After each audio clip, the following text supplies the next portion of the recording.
What's going on, good people? It's your boy Gaming Dad, and I'm back for another week. Had to take a week hiatus, man. It was your boy, man, had a toothache, man, that was out of this world. It was the Friday, man, the most pain I've been in ever. I've never been in that pain.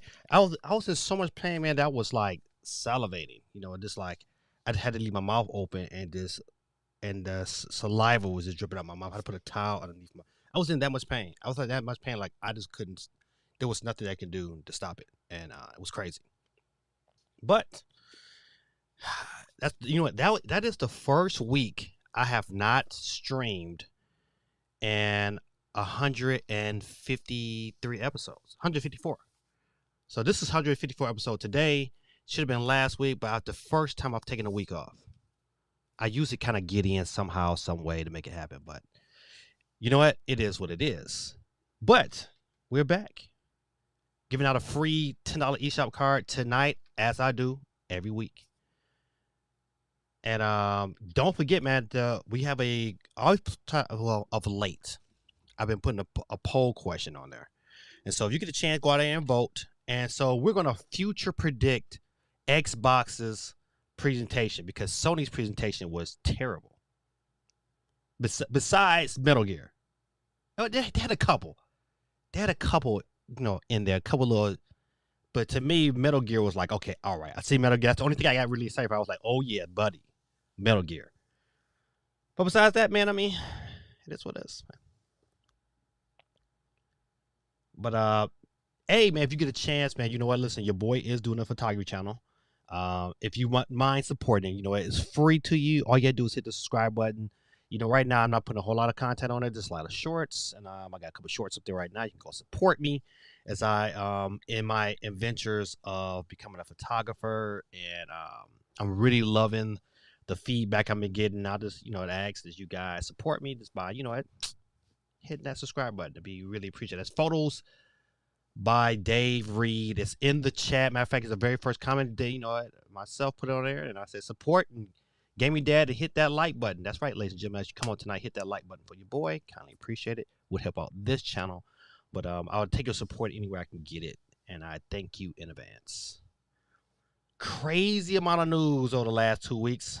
A lot to go over, a lot to kind of get in. But I know it's Memorial Day, man. And first of all, let's, before we really get into things, let's take an opportunity, man, to just say thank you for those who have allowed me the opportunity to express myself freely here on the internet by defending the values of this great country. And so I just want to salute you and say thank you for your service. Thank you for those that are in service. I have plenty of relatives that serve the armed forces. I have new kids leaving from high school, getting ready to serve the armed forces. First, again, give a shout out to my boy Grant Lisk. He was enlisting into the armed forces, and so I salute you, my young brother, and I pray that God shows you abundance of favor and grace as you go out there and defend our democracy, and we thank you for that. And I'd like to say I have a cousin named Erin, and I'd like to just say thank you to her and her wife, and this is pray that you guys stay safe out there and serve this wonderful country. All right.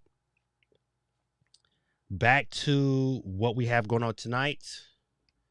It's a lot of news. A lot of news. Nothing big, nothing really juicy. We're gonna look at the PlayStation's debacle and the opportunity. And that you see the thumbnail and you see CD Project CD Project Red, the makers of The Witcher, which have sold worldwide lifetime, and that series has sold 50 million copies. So it's a big, Western RPG. But the possibility of the rumor that kind of, can't really say it's true, but would it be juicy enough if it was true if Sony would to buy CD Projekt Red? And I think, if this deal goes through with Microsoft and Activision, which it looks like it's heading that direction, Sony would definitely need to kind of even boast, pump up their I guess their first party lineup even more. So Where does this leave Nintendo? I mean, when you come to IPs, Nintendo beats everybody to believe. I mean, in my opinion, of the massive variety that they have to offer. But it's going to be interesting to see.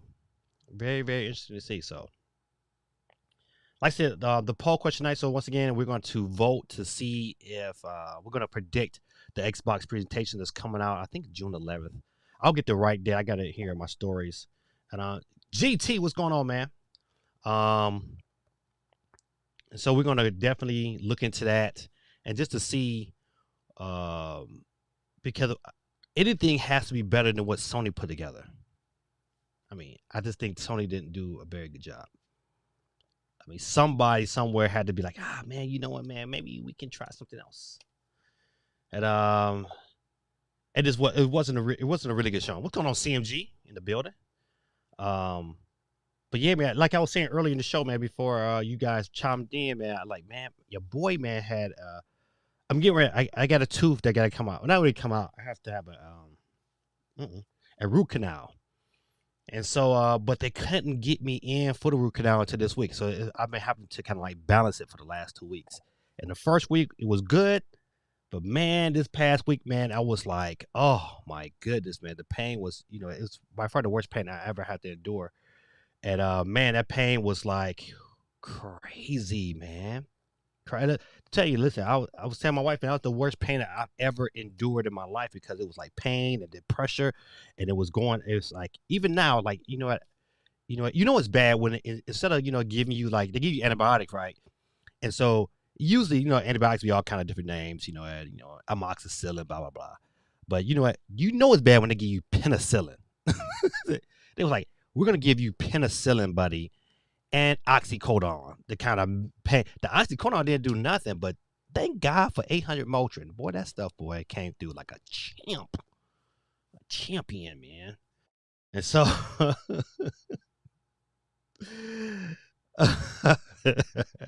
GT funny, man. I'm gonna get to you. Though. But so yeah, your boy gonna have a root canal this upcoming on the 1st. So you guys, you pray for the doctors, man. I don't want nobody messing up and slipping on the drill or something and jam me up and do some more game me that. But real quick, man, matter of fact, listen, I always start my stream, man, and I always tend to forget to get my people on the board. So let me do that now before I forget. Let's see. I think matter of fact, did I get him? I think, okay, I did get him his card. But our last winner was Cool Breeze Jr. I gotta make sure I checked. I believe I gave him his winnings, but just in case, I'm gonna check his Instagram, because I know he reached out to me. All right, so GT on the board, CMG on the board. All right, that's it so far. Okay, better some than none. Let's get to some of y'all comments real quick. He said, GT says, no matter what happens in the NBA this season, next season it will be the Raptors versus the Raptors every Eastern game. The Bucks took our assistant coach. The 76ers took our head coach. Orlando wants our point guard. God almighty. CMG said, what's up, Gaming Dad? What's going on with you, brother? Let's see. CMG, I know you saw I had to sell. You sold the Steam Deck. Oh my goodness, you sold it. I'm not selling my Steam Deck. You know what, man? Well, y'all know I'm a camera guy. And if you know anything about the camera world, man, like, a bunch of cameras got announced this week, man. And so I had my AOG on reserve, pre-ordered, locked and loaded at Best Buy, and I canceled that bad boy. Like, boop.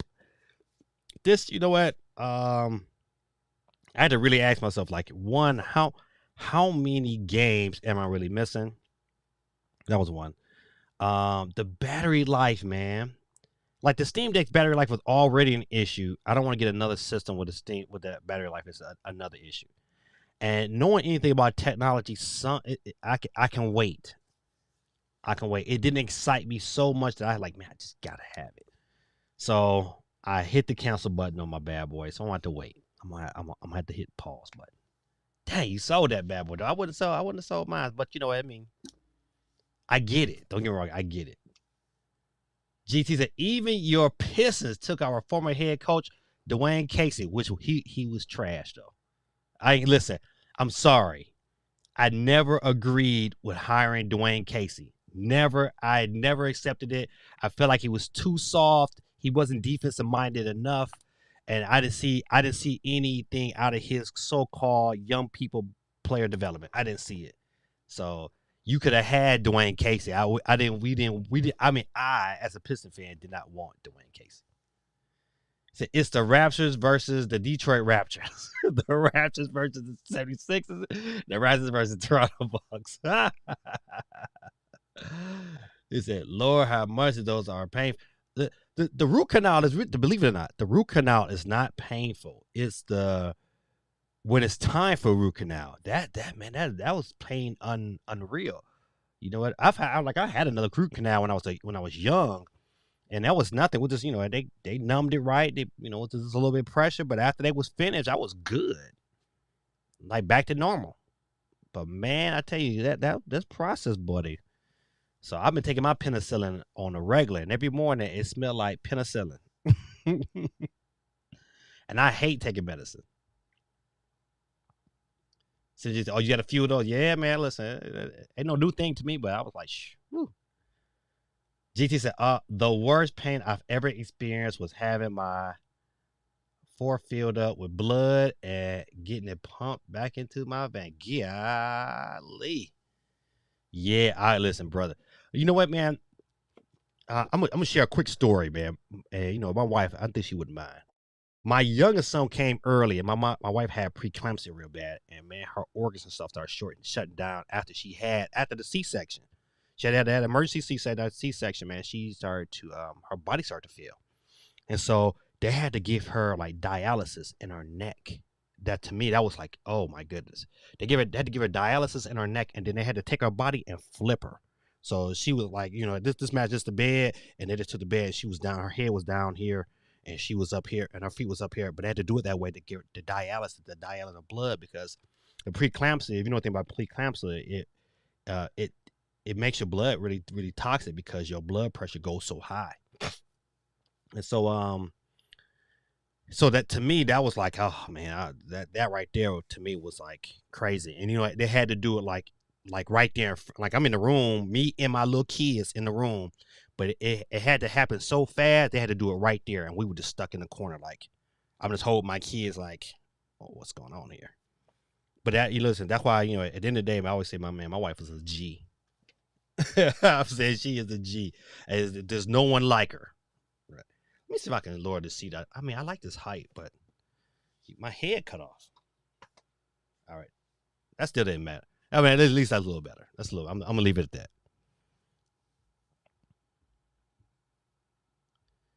GT says my Steam Deck is staying hooked up to my bedroom projector, and the Rogue Alley will stay hooked up to my TV. If the Rogue Alley is what it's supposed to be, Digital Foundry has their hands on it though, and yikes.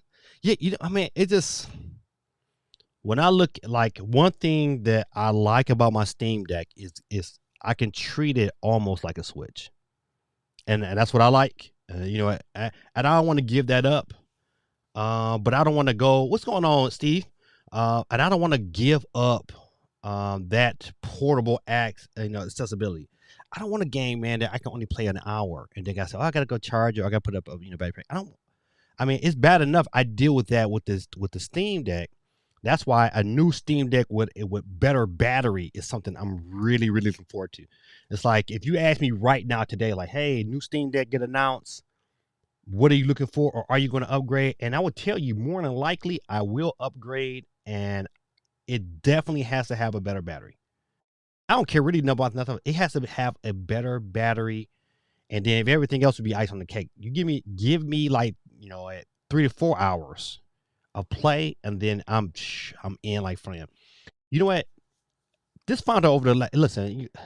One thing about Georgia compared to like saying in Michigan. One thing about Michigan or even New York, saying everybody's really close together. So, houses are really close together. Down here in Georgia, houses are kind of far apart. So like here on the street I stay on, man, like me and my neighbors, we ain't all cool. Like we know each other. Like I know that's, blah blah blah, that's blah blah blah over there. But we say we wave and we hide and we offer, we do our thing. But we ain't cool. Like we ain't hanging out and our kids playing. It's not a lot of kids on my street anyway. However, just found out that my neighbor next door, they game. I was like him and his wife. I didn't even know that. But they on PC. They play Rust. They play on a vanilla. I think it's a vanilla server. And which is cool though, 'cause we just out there kicking it. My daughter just graduated. Matter of fact, shout out to my daughter. She just graduated from high school this past weekend. And thank you, the penicillin and the meds, man, got me into a position where I can go. And man, by me teaching at the school that she goes to, it allowed me the opportunity to give her her diploma. And that to me as a father was like one of the greatest things ever, to be able to give her her diploma. So I just want to give my daughter a shout out. So she's getting ready to attend the University of West Georgia, where she's going to major in computer science. And so hope she's going to go out there and make daddy some money and put herself in a position so when daddy gets older, I can go live at her house and open her refrigerator and leave it open and not put my stuff up and dirty up dishes and leave them in the sink and leave milk out and all the good stuff that my daughter and my sons do on a daily basis. All right. Oh, but Steve, let me get you on the board, Steve. Steve M's in the place. Uh-oh. I'm tripping. All right.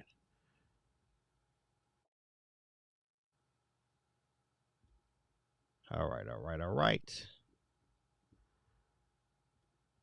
Steve M said, glad you're doing better. Yeah, man. Listen, but I'm still like not out of the woods. It's like every now and then, like I can't eat anything really sugary because it's something, man. When I eat something that's sugary, man, I could drink like some sugary coffee or whatever, some form of frappuccino or whatever.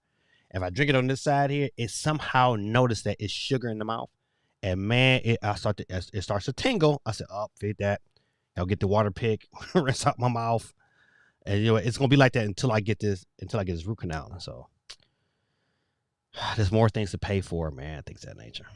Gotta love it, man. Gotta love it.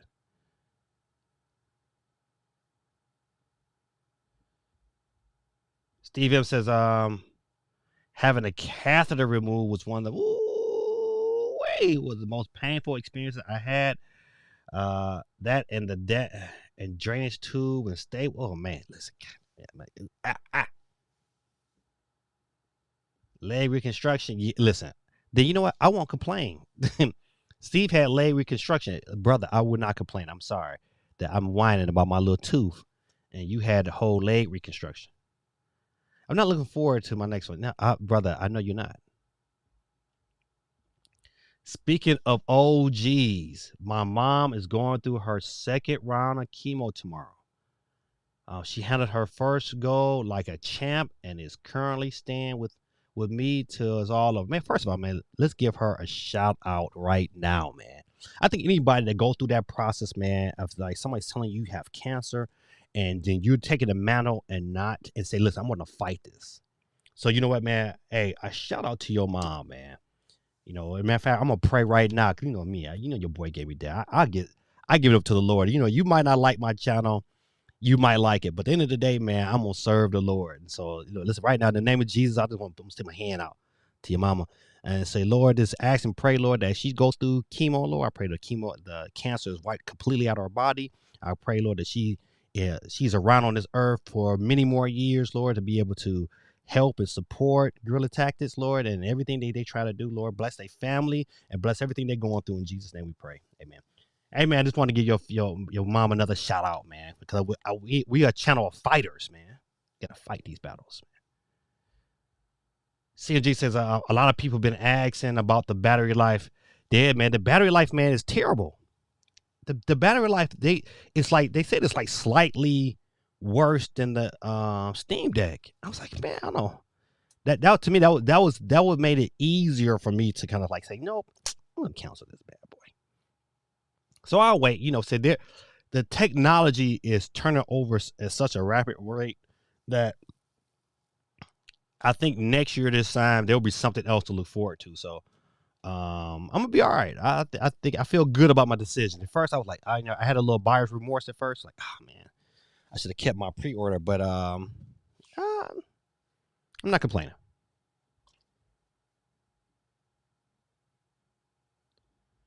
Steve said the Royal Alley might need some zone charges for Tears of the Kingdom for the battery. Right. It might need to adjust. Oh man. Thank you. Hey man, listen. Nope, man, listen. You part of us, man.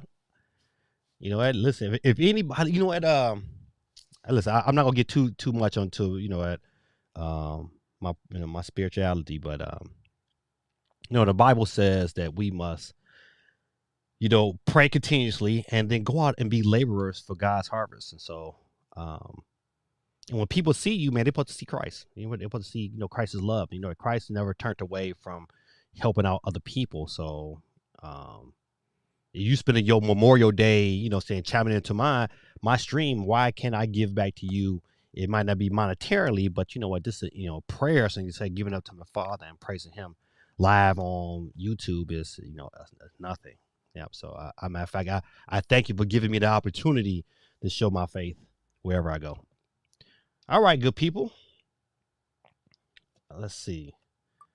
Oh, I hit the wheel by mistake. Hold on. Let me stop it before I take somebody off. Oh, you know what? Gaming Dad got to get on this wheel. So I spent the wheel by mistake, and the first one would have been off the board would have been Steve now. But we're going to keep Steve on the board.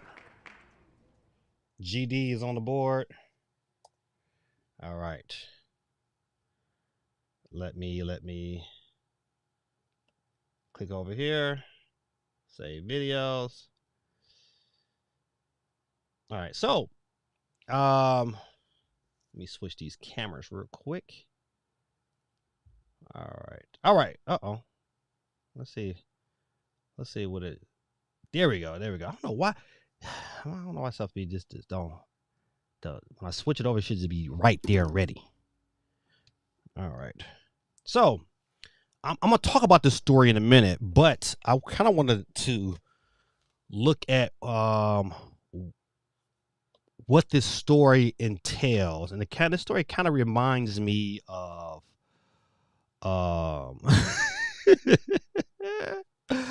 that's funny. This kind of reminds me of Xbox is kind of falling into that position of where the Nintendo Switch is.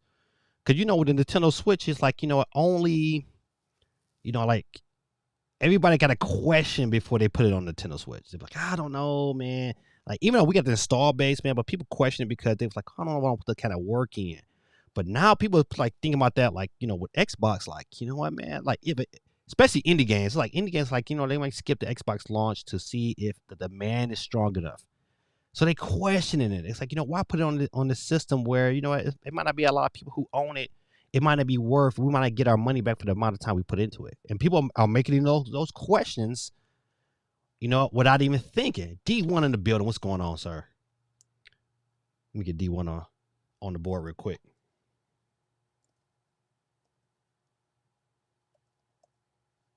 D1 in the building. All right.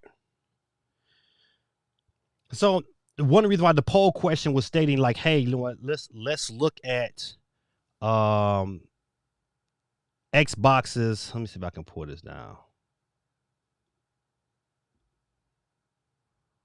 All right. All right. So the poll question, the name of the question is a statement. It says, let's give a future grade to Xbox presentation during Summer Games Fest. And so it could be the A, B, or C. I'm going to say a B. I'm going to go out. My future prediction is going to be a B. And the reason why I'm going to give it a B, because anything got to be better than what Sony put together. And I think, and I'm really hoping that Xbox put together a presentation where it gives people some hope. Because right now, no one has hope.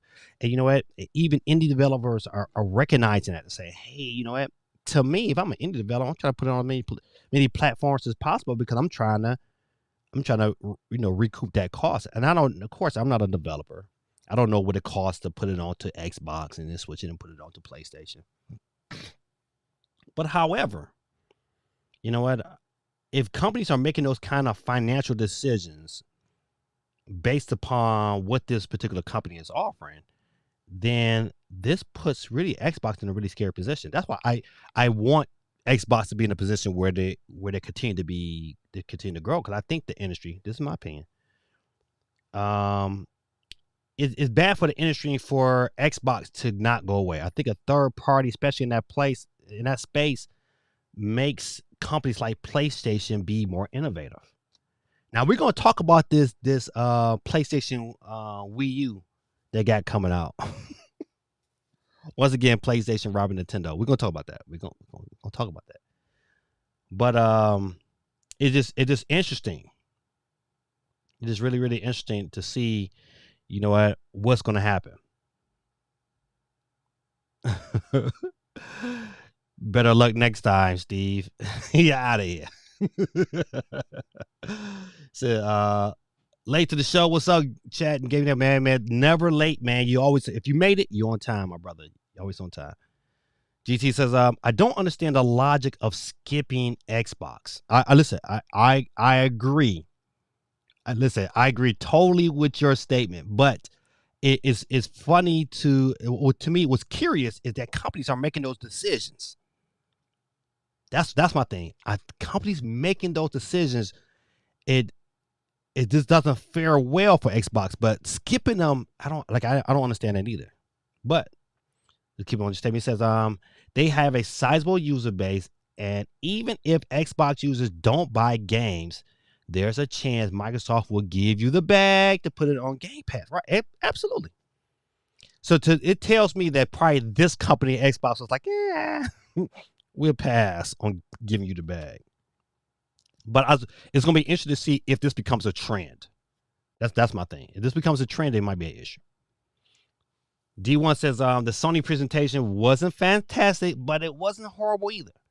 People got to relax. I saw plenty of games that caught my attention. Folks just mad they wasn't wild back to back.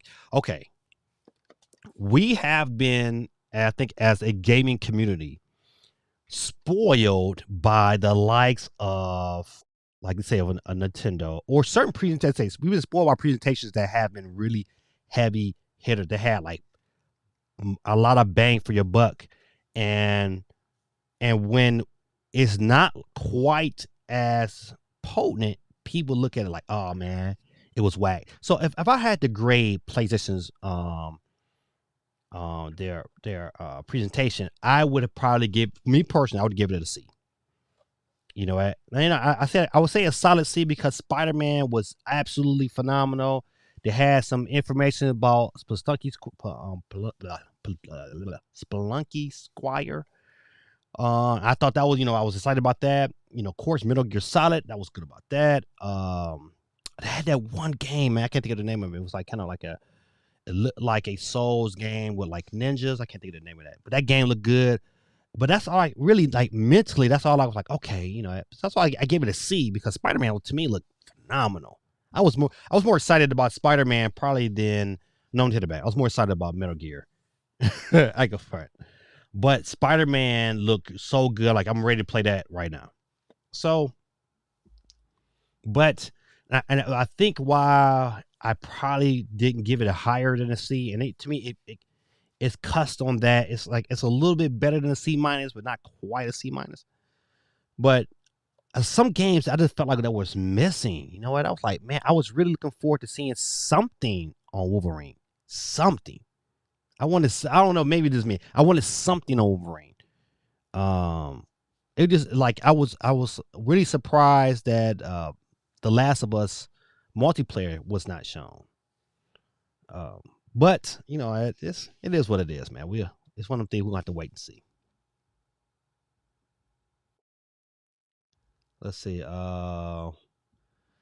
GT says, I also gave the future Xbox show a C. I mean, sure, they showed Starfield gameplay, but if they show gameplay with stuff we've already know is coming, then it's an L for me. Okay, so what if for the Xbox showing they gave us games with release dates? They say okay, they gave us like cause I don't know what games even the Xbox is putting out there that you will be excited about, but like I'm interested definitely in Perfect Dark. You know, I want to see a release date for that, or at least some more footage for sure. But definitely, if I got some footage and some release date, I'd be happy about that. I would like to hear a release date for Hellblade. I think we've seen enough. I mean, I don't know why that's not been shown and ready, and that trigger been pulled a long time ago. But I would like to see or hear some of a release date for Hellblade. Um, to me, you know what? I got this feeling that we're gonna get another Xbox presentation, and they not have some form of Banjo Kazooie game structured and ready to go, or at least have some gameplay. They gotta have. To me, they have too many IPs, and Sony has the problem too. They have too many past IPs that they just kind of just like didn't like explore it further. They both got IPs that if they drop new games for them would excite the base and get people excited about buying their systems. But they're not. If they dropped a brand new Banjo Kazooie game, you would get a lot more people excited. You get a lot more people that's Nintendo fans that will be looking at maybe picking up a Series S strictly for Banjo Kazooie. But so my question to you, Greta Tykes, is what would make their show a solid B? What would Xbox need? Matter of fact, this question go for everybody. What kind of information, what kind of presentation would they have to put together to give yourself a solid B? I'm not saying that it's got to be an A, but a solid B for their show. Something I want you guys to kind of think about. All right, let's say D1 says what if Xbox breaks off from Microsoft and takes the Sega route? They could just do Game Pass and make multiplayer games, no monopoly. Like, what if Microsoft just became a software only company? That is interesting.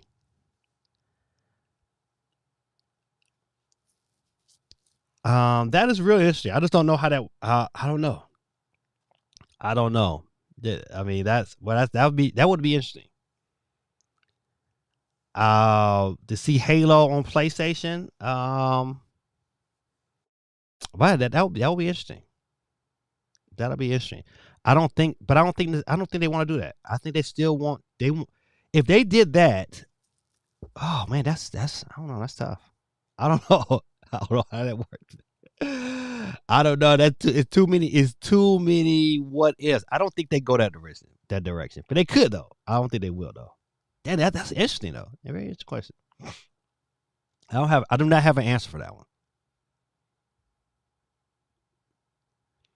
GT says that's pretty much what Xbox is doing, not breaking away from Microsoft as Microsoft owns Xbox, but the console itself is not needed anymore.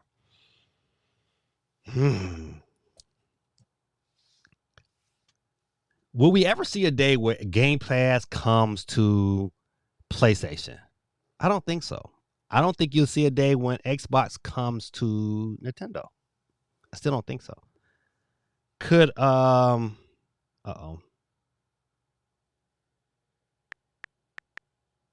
Um I mean I don't see how that I don't see how Game Pass legit works only if they just kind of take Game Pass and go PC. But I believe they want a part of that home console market. So for them to go, I don't think they go fully. I don't think that's going to happen. They might get smaller in their approach, and they might figure out a way to be able to sell you a cheaper device that will allow Game Pass to stream fluently. But to get away from the console market, I think having a box in the home is it's a part of their identity. I'm not saying it's a full 100% part of their identity, but it's a part of their identity that I don't think they can just walk away from. Great conversation though. Great. I mean, this is dope. I love it. Microsoft has Game Pass on PC, TVs, phones, tablets, and wants it on Nintendo and Sony, which I think is coming with the Switch 2 and will happen on Sony consoles by PlayStation 7. I disagree. I Nintendo has a better chance than PS7. And listen, or even PS, any PS, PlayStation period. And this is my belief. This is the reason why I don't think that, because this Activision deal, at the end of the day, is about money. I think Sony wouldn't.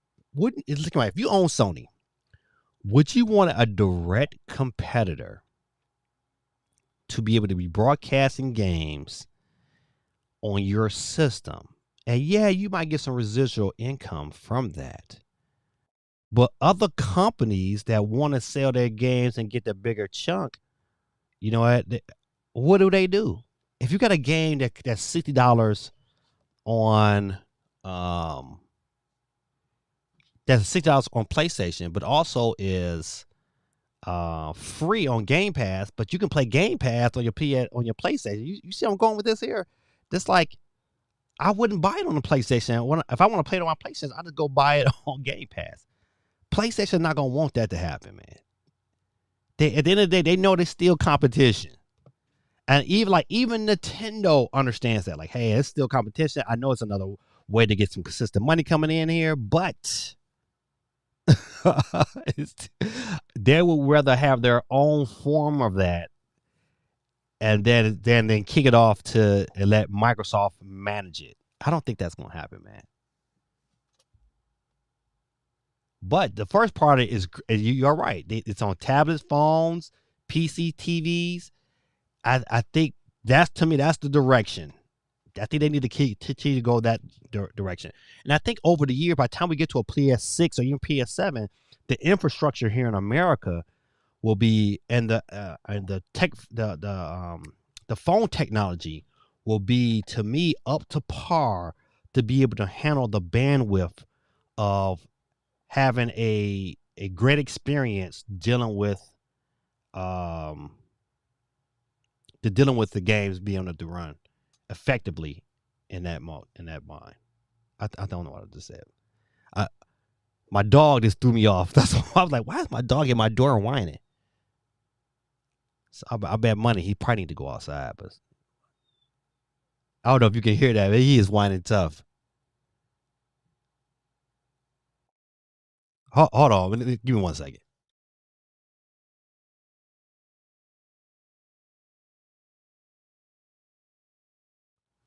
I guess my son, I don't know what's going on.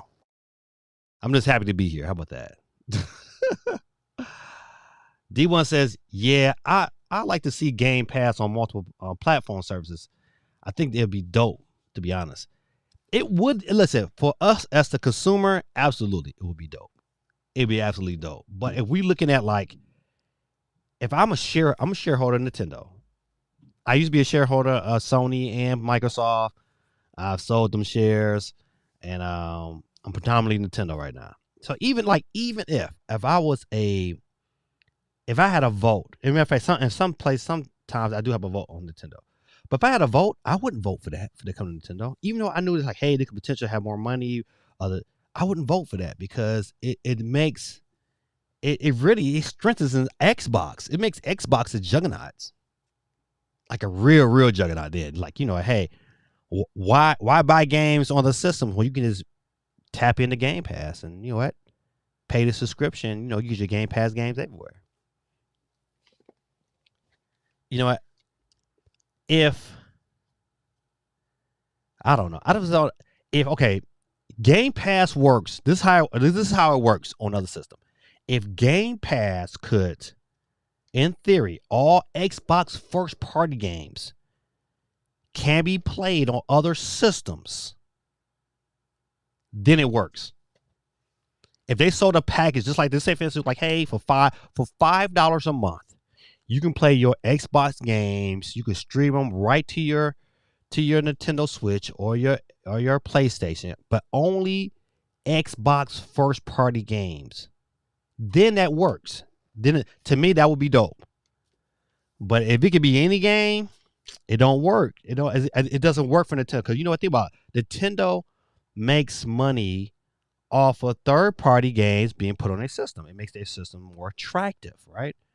But if everything is already on Game Pass, you know what? Then I'm not going to buy. It's a double-edged sword for PlayStation and Nintendo because now, like, hey, you know what? I don't want to buy your system. I just buy me a little TV and get myself streamed through a Game Pass, and I'm good. And they first party offerings would have to be super duper strong, and everybody don't care for Nintendo's first party offerings. I mean, yeah, everybody do those. By your hands, 86 man. Welcome to the stream, man. It says anything is better than the PlayStation Showcase. Some games snooze fest. Not excited for the future of gaming if it's going to be that bland. Ooh. First of all, man, by your hands, 86 man. Welcome to the channel, man. We give out a free Nintendo eShop card every Monday night, man. And if you win and you're like, hey man, I don't have a Nintendo Switch, I got a PlayStation or an Xbox, I can get that to you. It just takes a little longer. I have to go out and purchase a Xbox card. But we give out a free Nintendo eShop card, man, every Monday night, man. And by you chiming in tonight, I'm going to put you on our board, man. Let me show you what the board look like, man. And so we got our wheel going on here. I'm going to type your name. I called you Bio, but it's Boy Hands. Boy. 86. Got you on the board. All right. And so at the end of the night, man, we'll play a process of elimination. We just spin the wheel until there's one winner left. And last week's winner is Garrett McKinney. And so we leave him on the board to see if he wins back-to-back weeks, but you can't win back-to-back weeks. So we just leave him on the board. So this is your opportunity, man. Thanks for chiming in tonight, man. And you are on the board for the opportunity to win. Thanks for hanging out with us. So, but I think I want to put your question back up there. Your statement. Yeah, you know what, man? I gave it a C because it was bland, man. It wasn't like, you know what, like for me, Metal Gear was exciting. I was like, oh, buddy, I loved it. It was great. Even though it was CG, they gave us a couple in-game little screenshots, but to not have Metal Gear and to get it back in that capacity, I was like, oh, I'm good with that. Now this game probably won't come out to 2025. You know what? That's on a good day. I think 2025 is a good day. You could probably do a poll to say, man, it's gonna come out before then. But you know, I just don't know about that, man. This is GT says a presentation of new game announcements, revival of old games, new hardware like VR headsets or handheld games that are releasing as soon as the PlayStation's over. Wow, they would need all of that. Now, listen, don't get me wrong. To me, if this is true, that's an A show. That's an A show. I would really like to see Xbox get into the handheld market. To me, I don't understand why they wouldn't. Could you imagine them releasing a Game Pass exclusive handheld that allowed you to stream and download your games on the go? That would be a true rival to the Nintendo Switch. Now, if they did that, this the release of that headset to me puts it at a B+ off rip, no matter what else they shown. Because if I can take I want them like what excited me about the Rogue Ally is the ability to have my Game Pass collection on the go. That is what excited me. That's why I looked at it and was very, very intrigued. But once I heard about the battery life, then I just kind of like, nope. I deal with that with the Steam Deck. I don't need another device that's going to give me that same terrible battery life performance. I need something with a better battery. They got to figure that out. I don't know how they do it. They got to figure it out. I would have paid $100 more if the battery life, if they had an option where you get supreme battery life if you pay $8.99. And I think at that standpoint, I would have, even with the Steam Deck, if the Steam Deck came out with a version to say, hey, we have improved battery life, it'll give you 3 to 4 hours, but it's going to cost you an extra $100 to $20. I would have paid for that because just for that convenience of having that extra battery life.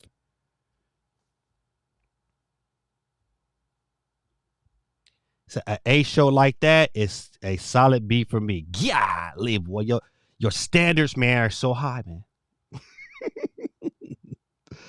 Steve Gibbs says Holly Pinky might get mad if Halo goes to PlayStation before Switch. And listen, Holly would be heated. First of all, shout out to Holly Pinky in the building. I know, in fact, she's not in the building, but you know what? Listen, hey, whenever she comes through, I'll be excited. Supersonic MJ in the building, ladies and gentlemen. What's going on? Let me get you on the board before I forget.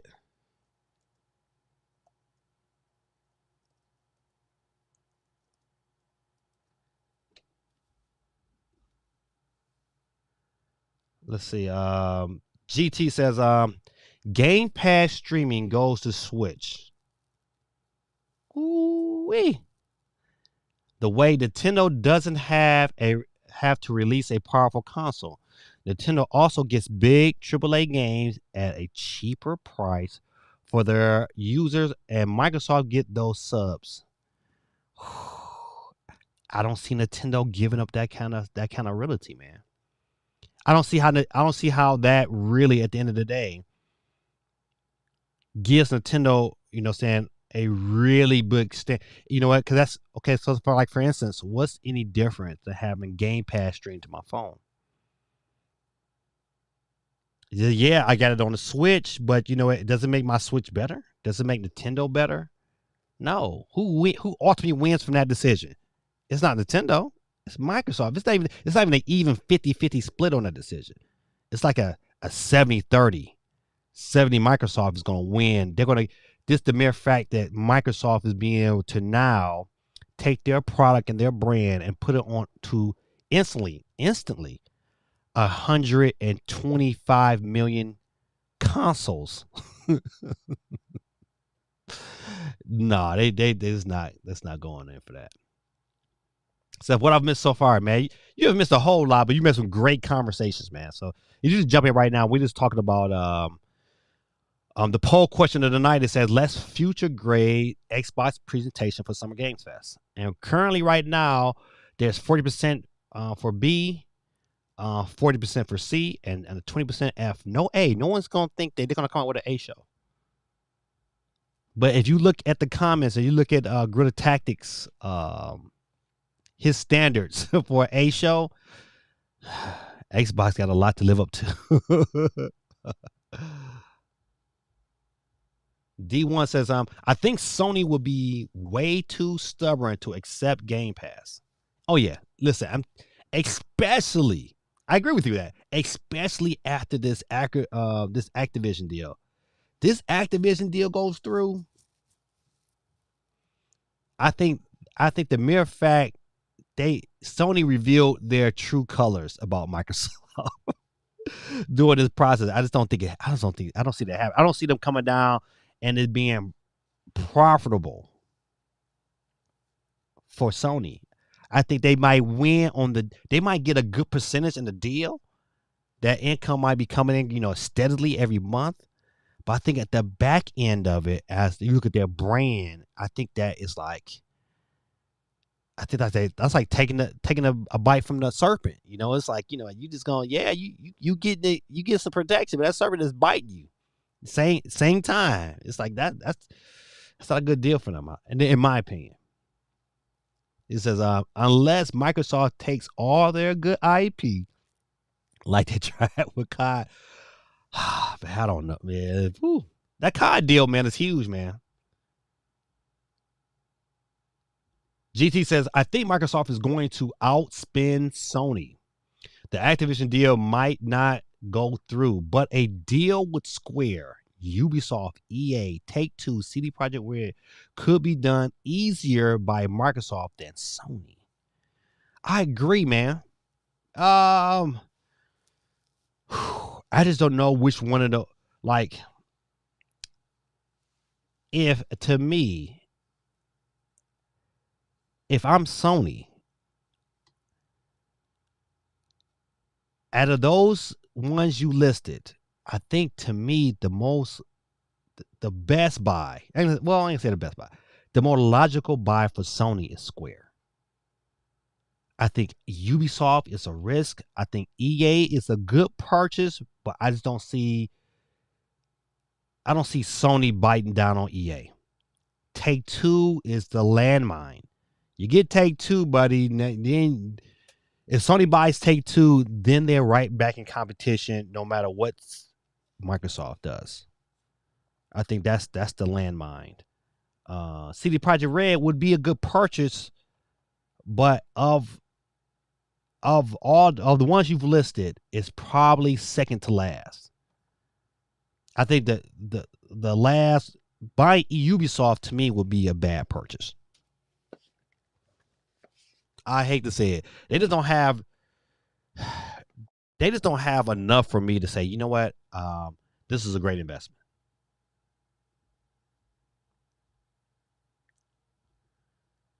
Said, I haven't seen the Xbox Direct. They haven't had one. We're future proofing. We are future grading their presentation. It comes out on the June 11th. It's not out yet. But matter of fact, let me get you on the board. Sonic. What's going on, Basil YT in the building? Representing UK all day.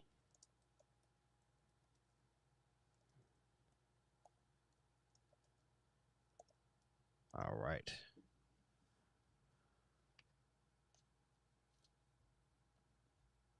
Basil YT said, yo, GT says Sony will go broke taking Microsoft to court every time they try to buy a Capcom, Ubisoft, or EA.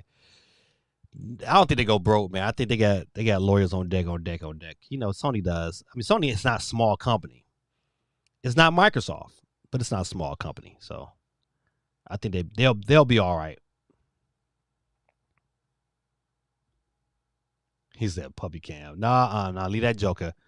He ain't no puppy, man. That dog big, man. He gets so excited. So he got to stay outside that door. It's a game. He said gaming dog podcast is what the people demand. Nah, not this dog, boy. He'll be up here trying to play. And that joker big.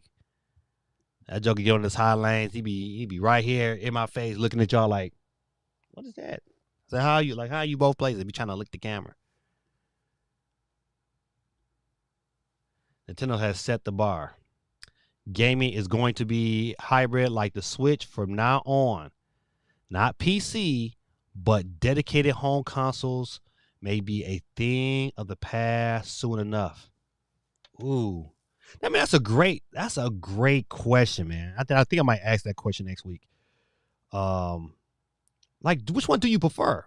Do you prefer the home console experience or do you prefer the hybrid? I'm always on the go, man. So having a hybrid experience, man, is just such a wonderful take on things. You know, I like the home console experience as well. But if I gotta prefer, you say, matter of fact, you say right now, like, hey, man, which one do you take? Do you take the PlayStation or do you take your Xbox or your Switch? It's gonna be the Switch because I can go and it can go with me. You know what? An apocalypse hit right now. Think about it like this. If the power grid shuts off right now, you can't play none of that. You can't play your Xbox. You can't play your PlayStation. It's going to be Steam Deck and Switch. That's it. That's all you can play. And matter of fact, which is Steam Deck is what you got loaded on your system. If the power went out, it's like whatever's on that system, that's it. Now my Switch now, I can put a game in that bad boy and I can play. I don't got no power. Okay, I can give me a power bank. You can't do that with the mother system, man. It's a, you know what? I remember, man. One Christmas, man, the power went out. Down here in Atlanta, they had the big blizzard with all the cars and stuff was starting. Everybody's power was going out, and our power went out. We didn't have no power for like 3 days, but we had power banks and we had solar power. You know what? I can be able to charge some things. We can run things off my car. All that good stuff was happening, but we still had the ability to entertain ourselves. And everybody, what they do? Everybody was playing a Switch. Couldn't play nothing else. It was Switch, iPad. That's the only thing that got played around the house. Luckily, we had a couple iPads that had internet service on them, so we was watching stuff off the internet, and then or we had a what you call those? I had a portable projector, and so we hooked my phone up to the portable projector, and we would watch TV off the wall, and we was good. We do that whole hookup. Like, everybody, like we had gas, so we still had heat from the fireplace and heat from the stove. I mean, we was good. We was solid. And then when the power came back on, I was like, all right, power back on. So we was back at it again. But I tell you, you can't, like, if the power shut off, it's like no PlayStation or nothing. You just dead. Nah, you are right with this statement, man. The hybrid model, man, is here to stay. Too many people like it. I enjoy it. If Nintendo was to revert and go back to an only console experience, it would crush them. It would crush Nintendo. Basil YT says, Xbox first party games. Laugh out loud. That did make me laugh. I know, man. But I would tell you, I would definitely like to see, and because you know what, like go back and play like the Master Chief Collection. It's fun, man. It's like it's still like ODTS or whatever it's called. It's still fun and it's really fun on my Steam Deck on the go. It's great. I mean, listen, Xbox got some games.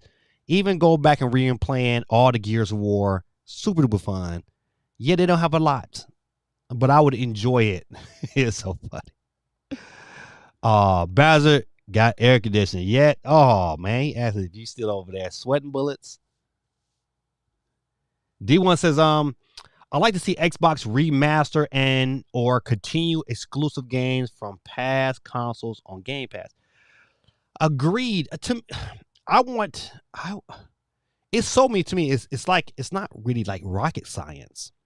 I believe that Xbox has enough IPs that they're holding on to that they can remake and make them modern and pump life into their whole concept. I don't know who's making the decision of which game is going to happen. It's being proven that new IPs is just not always the ticket to grow. Sometimes you got IPs that are legendary and that breathe life. Look at what Mario. Look how great Mario. If you create that IP that is timeless, they need a timeless IP. And they got one. To me, Banjo-Kazooie could be that timeless IP. Rayman for Ubisoft used to be one of those IPs that was like timeless. You look forward to seeing a Rayman game. And then Ubisoft lost their mind. They had 2 great Rayman games and then decided not to make another one. When them bad boys was the best. They were like those Rayman games. That was the Rayman Legends. That game was way better than Super Mario Brothers U. Way better experience. I don't know what they was thinking of saying, you know what? I'm just not going to make this game anymore. I don't know what they was thinking. I mean, this is downright stupid.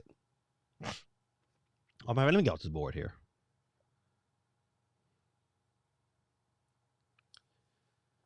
Xbox is making sure that you know Metal Gear, Marathon, and more are coming to the Xbox too, which I think is great. I think it's great, but you know what? But once again, when you sign these deals, these exclusive, this is why during this whole process dealing with the Activision deal, that's why I be looking at Sony like, man, y'all some bastards because you know what, y'all kind of do the same thing. You get these exclusive deals, and then these deals don't come to Xbox. Like to me, like Street Fighter 5 should have been on every console, but no, it was this locked down on the PlayStation. Then it finally moved to PC. Same thing, you know what I mean? So I'm glad that Metal Gear is coming. It won't be there at launch. So that's huge.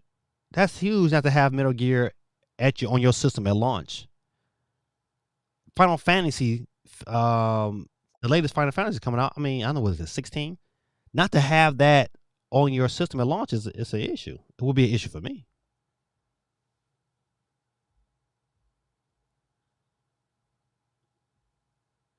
Let's see. Basil YT said, "For all man, appreciate you that per character doing a classic mic drop." This is didn't need it. I'm cool enough as it is. God, I'm saying didn't need it. I'm saying that must be didn't need. Didn't need it. I'm cool enough as it is. For Sheezy, doesn't Rogue Ally have different performance mode to save battery power? It does, but the issue is when who did this video? I saw two videos. One by Digital Foundry, and it's enough of the other guy's name.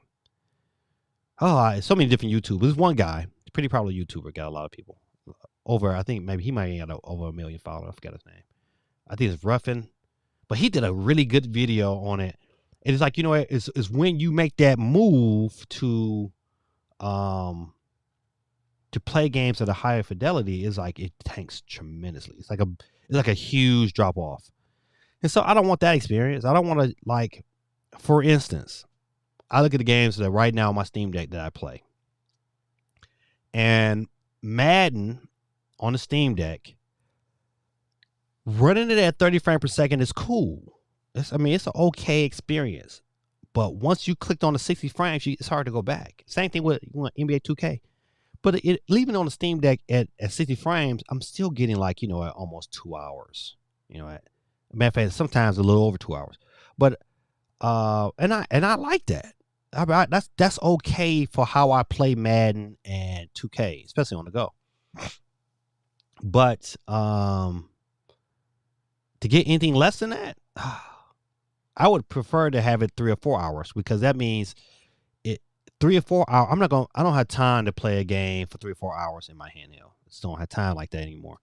But if 2 and 3 hours for me can really be stretched over maybe a 6 or 7 hour period, because I'm gonna get little bite-sized pieces and then come back. So yeah, that battery power is huge for me on that Rogue Ally.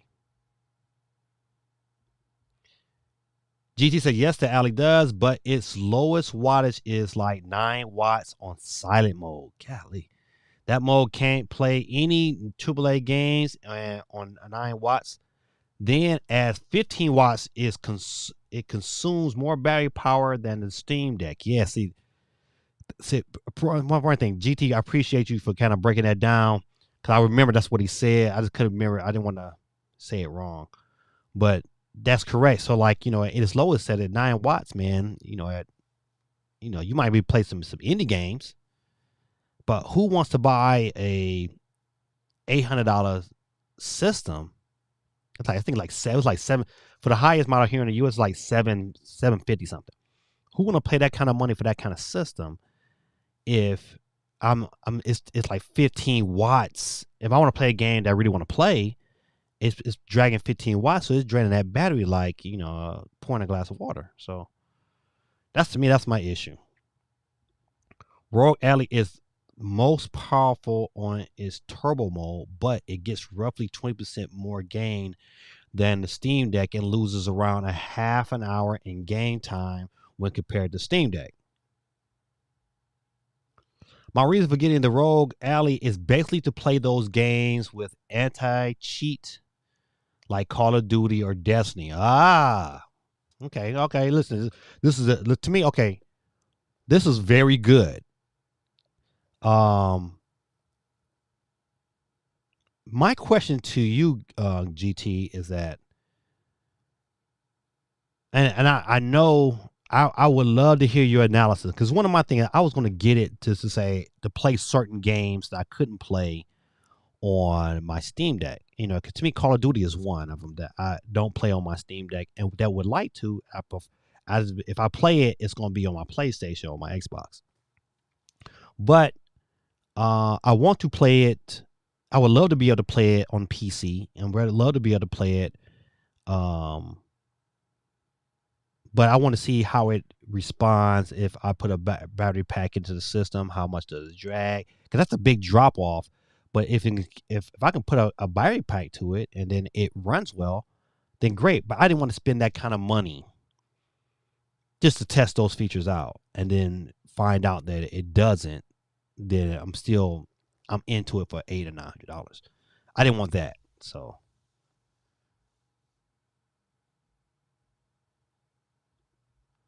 thanks, GT. I hear you 100%, but I don't know if any new hybrid will ever have good power consumption. Kind of screams why they need a dock or portable charger.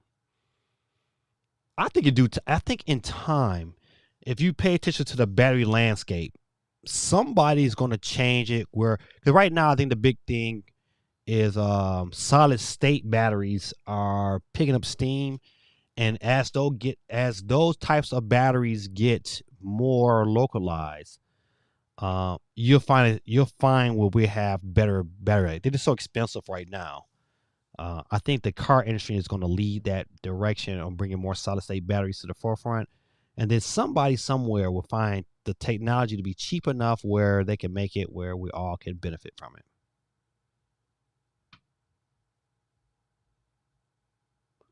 So personally, I don't think getting 2.5 hours, 3 hours on a PS4 level visuals on a handheld is bad, but others think differently. Agree, GT. I don't think most people are gaming more than 4 hours on average anyway, regardless if it's console or handheld. You know what? Yeah, especially most adults. Like even I look at myself, like I'm not gaming that much on the go where I'm giving that much playtime. However, the question I put up with, I think about it, is that do I want to lug around and my AOG, my Steam Deck, even though I can probably, play all the same thing on my Steam Deck on my AOG, but I don't know.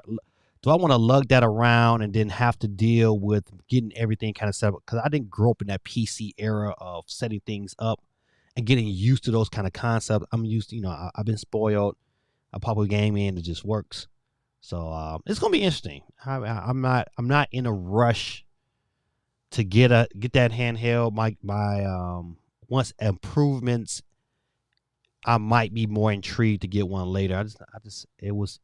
Because once again, I'm a camera guy. So cameras came out. I said, I need to save some money because I want a new camera.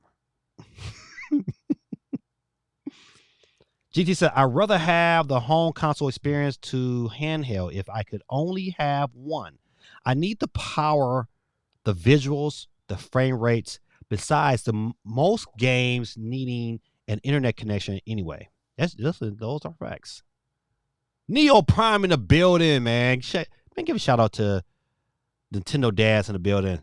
Say hello, gaming dad and gaming chat. What's going on? Neo Prime. Let me get you on the board, man. My dog is out there tripping again. Neo Prime. All right.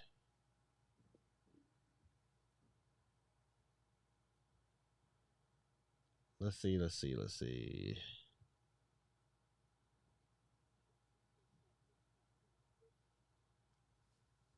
All right.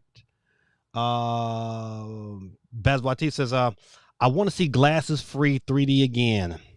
I think the technology is strong enough how to make it look better. I think, you know what, people didn't gravitate, to me the 3DS was a great system. And I preferred to have a 3DS that had the 3D compared to one that didn't. Certain games like Super Mario 3D.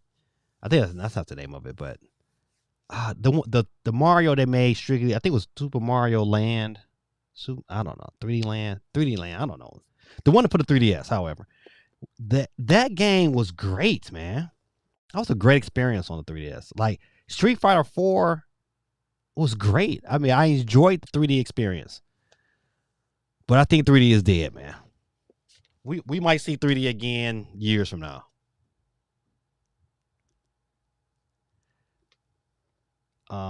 Boyhands 86 says, I feel as if the gaming industry and creativity has stagnated at the AAA level.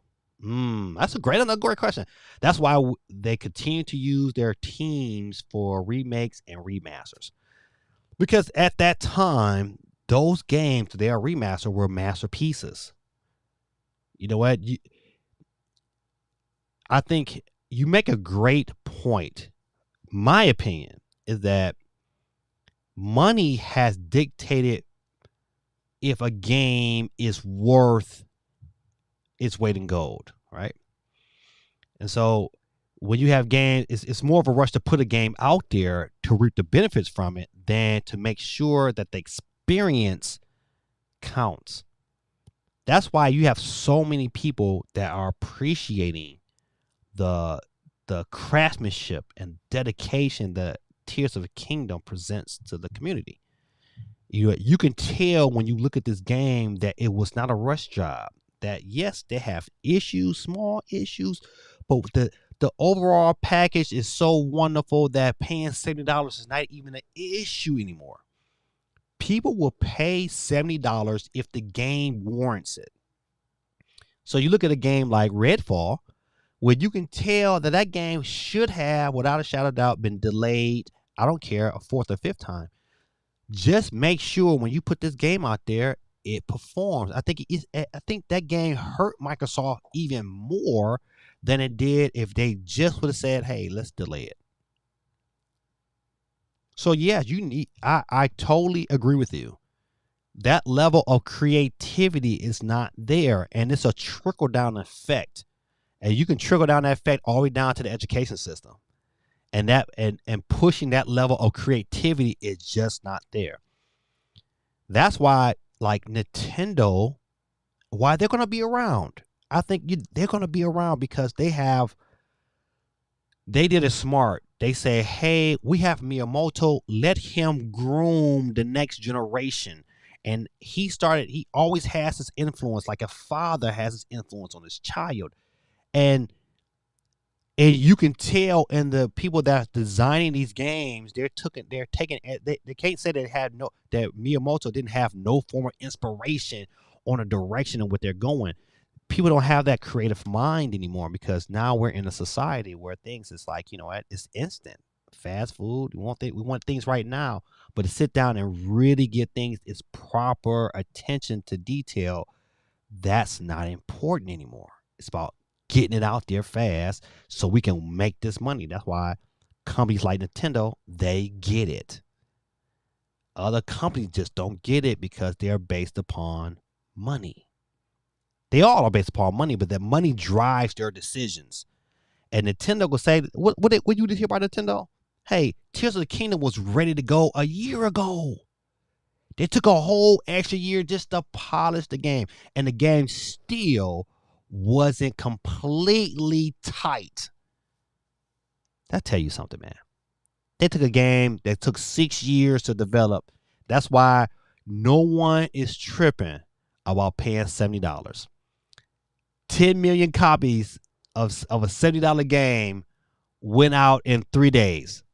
Matter of fact, man, shout out, where's Mendez? Mendez owes me some money. I went onto his page. I know I'm switching gears real quick. I went onto one of his videos and put out there like, man, I wonder how many more copies the Legend of Zelda is going to sell. And by the way, how you want to handle that 50? No response. No response yet. But great, man. Great question. Great question, man. And a great statement. I mean, question, great statement. I totally, I am agree. People is not putting forth the level of creativity to make their game successful anymore. That's why I'm so excited for Splunky Squire. I think that game's very, very. It looks very creative. I just hope it lives up to the hype. Basil YT, is it already been done? Is called the Nintendo 3DS. The technology was limited with the 3DS. Suicide is Jay says, side note, I'm not sure if you heard the news. October 8th, Pac-Man 99 is closing down. Brother, have I not heard the news and been around this house mad? Because they're closing down my game. To me, this is a I don't know the reason. I don't know the reason why. I don't know if this is not enough people playing, or I wouldn't care if they repackaged this game and sold it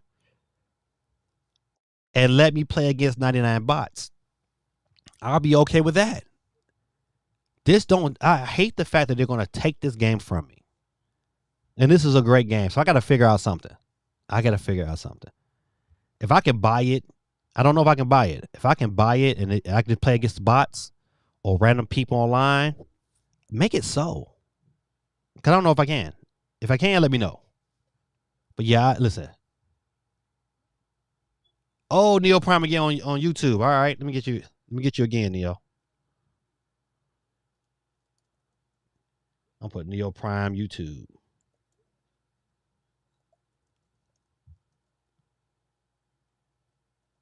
Uh-oh.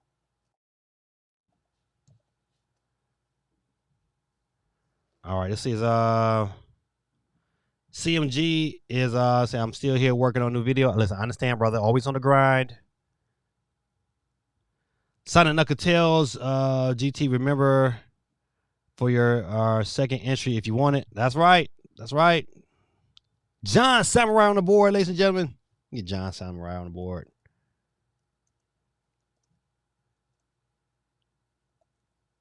Yeah, I messed it up.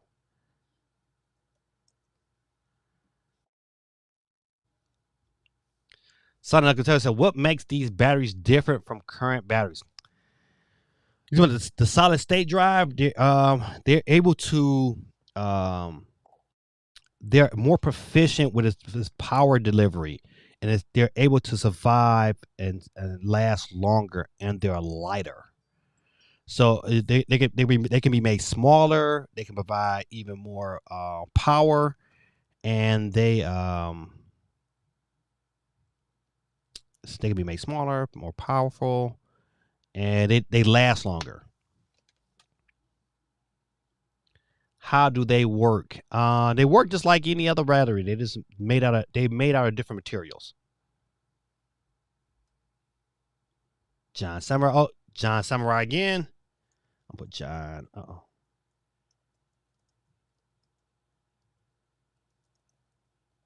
Samurai Twitch. Got you on the board. John said, hey again.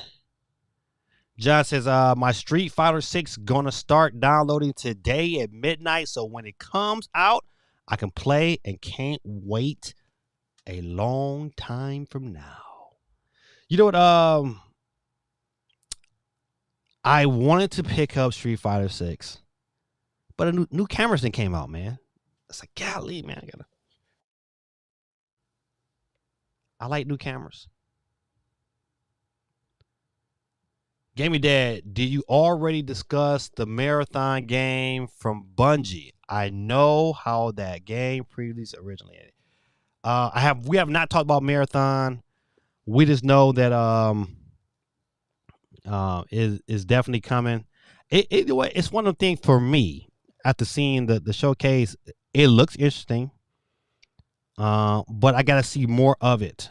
I guess it's like to not like we've like I said before, we've been spoiled, and so games are held to a higher standard. You just can't put a game out there and just think that we're gonna be okay with that. Like that Splatoon knockoff that PlayStation is like.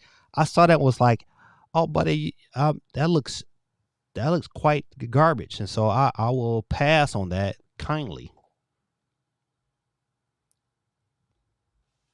All right, real quick, man, before I get to Sony Nicotell's statement, currently we have a poll going on in the YouTube chat. If you have not voted, get your vote on. Your vote matters. We're gonna future grade the Xbox presentation during Summer Games Fest, and currently we have A at 12%, B at 50%, C at 25%, and F at 12%. Ooh, that means we just got a vote either way. So if you have not voted, make sure you get the vote on. Don't forget to hit the like button. And also, man, if you go to the beginning of the chat, man, Photos by Dave Reed put an announcement out there, man. If you get a chance, man, I have started my other photography channel. And right now it's in the infancy stage. There's not a whole lot of people out there represented it yet, but I would love you guys to support me, man. It wouldn't cost you anything out your pocket, man. With just a little bit of time to hit that subscribe button. If you wouldn't mind, I would really, really appreciate it. Photos by Dave Reed. If you look at the beginning of the chat on YouTube, it's in there on YouTube. Just click it on real quick and, man, hit the like button and hit the subscribe button. I kindly would appreciate it. You get a chance to see some of my work, man, and I would definitely be appreciative of it. All right. Son of Knuckletale says Zelda Tears of the Kingdom, so much to do, so little time, but so many distractions. I love it though. I love it. I probably would not. I know how I play Breath of the Wild and still haven't finished that. But I love it because it gives me something to do really random, really small every day. It's like it's on the lines of Pac-Man 99 and how I approach it, because Pac-Man 99, I said, listen, I'm going to do 1, 2, 3. I'm going to play 3 games. That's it. I have to cut it off. I'm going to play 3 games, and that Pac-Man 99 is one of them games. Once you get into that bad boy, it's easy. Before you know it, you look at it, you didn't play 10 games just that quick. So I got to set my limit. So I set my limit on the things I do with Tears of the Kingdom. And I'm loving it right now, man. Loving it, loving it, loving it. GT says, thanks, Son and Uncle Tails. Just waiting for the wheel to fill up a bit. Strategy, man. It's all about the strategy. Neil Prime 33 says, happy Memorial Day to everyone in the U.S. Yes, yes, yes. For those, who have served the U.S. and served our country in our armed forces, man, again, I said at the top of the stream, we'll say it again, man, we salute you. We thank you for giving us an opportunity to be able to do things like this here. We are very, very grateful. And on this day, we honor you. And we wish you the best in your endeavors in life. All right. GT says John Samurai is so excited about pre-downloading his game, only to find out when the game releases, he'll need to download the day 1 patch. Oh, that's funny. Nintendo is in hot water for their takedown claim of Dolphin emulators for Steam. How dare you pirate games we don't sell? You know what? If it was just that easy, but I have to agree with the sentiment of your last statement. I understand why people pirate games that you don't sell. My issue with emulators is games that are currently being sold and then you pirate them. That's my issue with pirating games in general. If, like, for instance, I'm so in favor of pirating Metal Gear Solid 4. Why? I would say pirate, because they don't sell it nowhere and it has not been no collection. And to me, Metal Gear Solid 4 is probably one of the best Metal Gear Solid games, if not one of the best games. It's in my top 10 of all time. So that's where I split on the pirating situation. If they don't sell it and they don't give me an option to buy it, and you keep taking your eShops down so nobody can rebuy those games, you know what? You should, yeah, absolutely pirate it. You know what? Until Nintendo provides an option where I can have access to these games, then yeah, I support that people pirate them. But if I don't support pirating Switch games, I don't support it, because you can support the company, go buy it. If you own the company, you would want somebody to buy it too. So offline still works. Not enough community. Gotcha. Let's see. D1 says, I'm sorry, but I'm not paying $70 for a game in this day and age. Most aren't fully complete, needs patches or consistent DLC or extra fees. No thanks. Start developing full games first to go get my money. I agree with that sentiment.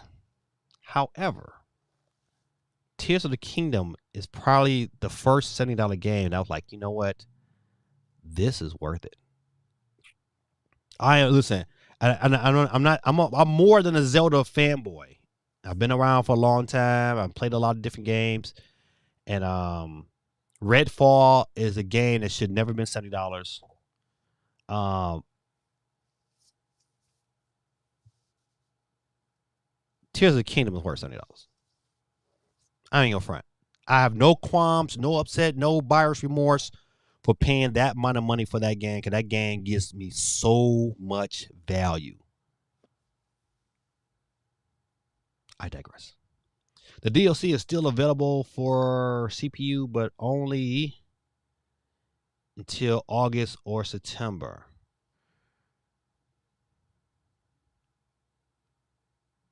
Let's see. Hold on. We said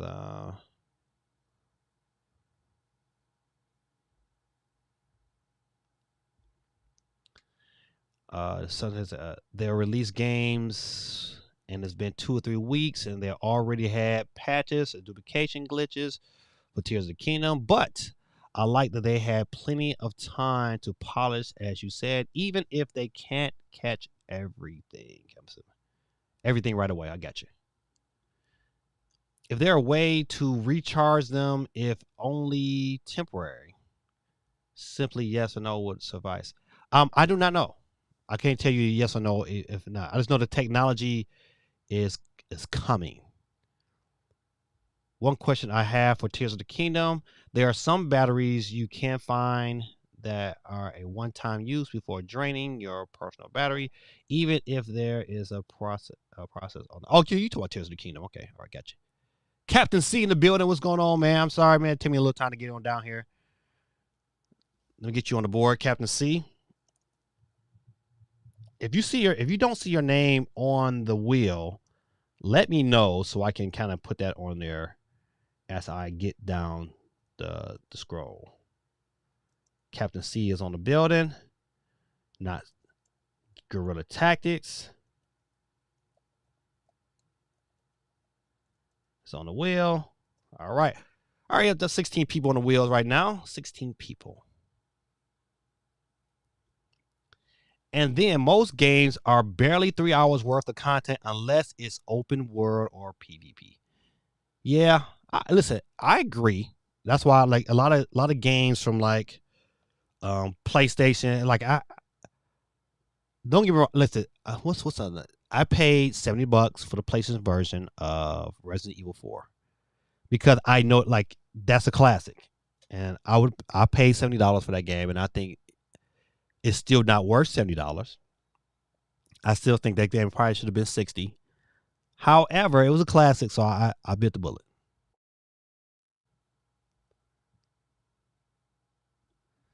Jesus, I would say that I won't pay $70, aka $100 CD for day one games, but personally, Persona is still a thing. Okay, gotcha. I got you. Captain C says, "Gaming Dad, watching you reaction to Transformers: Rise of the Beast trailer was dope. I wish you did more trailer reactions in your stream. Speaking of trailers, yeah, man. Listen, I don't know about you, man. Listen, I'm just gonna side note real quick, man. I know we talk about games, man, but that Transformers buddy is coming out, I think, next week, and your boy will be there day one. I don't care. Listen, I don't care what's going on. I don't care if my kids they got something to do. Go ahead and do what you do. I know me will be there day one.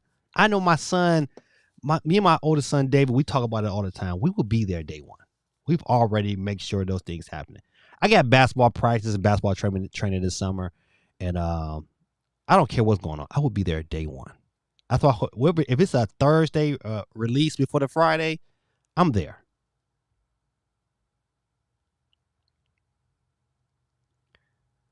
Stream is buffering, but it could be me alone. All right, let me know, man, if it's not just you. I would need to know. What do you think of Spider-Man 2 gameplay trailer? Spider-Man was dope.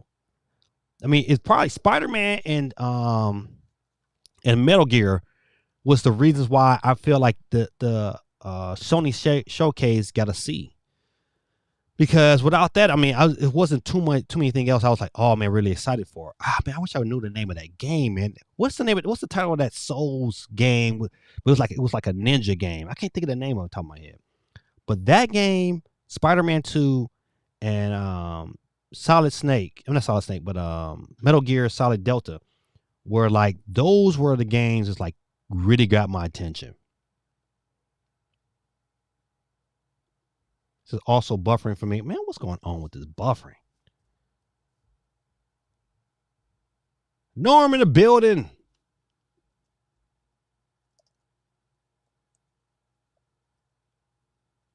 Hold on, get Norm on the board. I don't know what's going on, ladies and gentlemen. If I'm buffering, I can't tell you why. Let me see if I can switch a different network.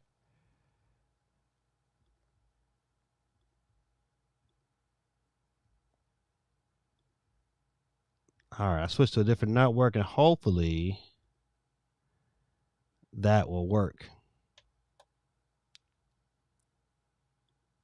After seeing Mortal Kombat 1 trailer, Street Fighter not on my radar. Ooh. Ooh. Man, listen. Man, listen, GTA. I know I agree with a lot what people say on the channel. But I agree with that statement, man, because if I had to make a choice today, and it was like, well, you can only get Street Fighter 6 or Mortal Kombat 1. It's Mortal Kombat 1 all day. All day. And you know what? Why is it like that? It's like that because of Capcom. Capcom should have never signed those exclusive deals with PlayStation. It hurt their brand. Like, yeah, people are excited about Street Fighter, but they know they can only play it on one system. It hurt their brand. If Street Fighter was able to be played, especially the last Street Fighter 5 was able to play more than this on PC and on PlayStation, you would have more people, you know, into that universe. People's not into that universe no more. Mortal Kombat, you could play it everywhere. Everywhere on every system. And everybody got into it. You know what? So, oh yeah. Definitely, man. It would be Mortal Kombat 1 all day, every day. Supersonic Maka J says, I don't mean to sound rude, but if Tears of the Kingdom costs $70, but people are meh on the price, what do they have to complain about if Nintendo is offering and pushing people? If you don't want to pay $70, then here's an offer for 2 games at $100 voucher. $70 games are $50 here. What else can Nintendo do to offer anything else? Okay. Rhetorical. I can understand why people are not trying to pay $70 because you're more likely there haven't been too many $70 games that you can really go back and say, man, this was really worth the price for admission. And some $70 games of recent have been all hype, and then you know you've gotten just imagine paying $70 for a game that was like Redfall, and you would be thoroughly pissed. So I get both sides of it. That's the reason why I like paying. Like, you're gonna have more people not buy at launch. Nintendo did a very, very great job of promoting and positioning that game in a manner where you saw enough of the game where you was like, man, I'm excited enough that I'm going to pay the $70 because I know the game before that was outstanding. And so, and then Nintendo has a legacy of putting out games in this particular series that has gave me the nod to say, okay, I think $70 is warranted for this game. Now everybody can't say that. You can't say that. You can't say that about a new IP. Like Redfall was a new IP. It shouldn't have been $70. Shouldn't have been $70. And I wouldn't have paid $70 for Redfall. Now, let's say for instance, if Metroid Prime 4 comes out, if I see enough of the game, I'm probably gonna pay the $70. Cause I believe Nintendo's gonna give me a product because they as a company has put themselves in a position to give me a product that I was like, you know what, man, they've given me what I've asked for and then some. So it's one of them things, man. Like to me, if like paying $70 for Spider-Man 2, I think is a great value because Spider-Man 1 was so good. Now, would I pay $70 for Miles Morales? Absolutely not. And I didn't. You know what? I didn't. I bought the, you know what? I think Miles Morales didn't give me enough to warrant that. But the original Spider-Man 2, Spider-Man 1 on the PlayStation, I mean, you can't deny it was a great game.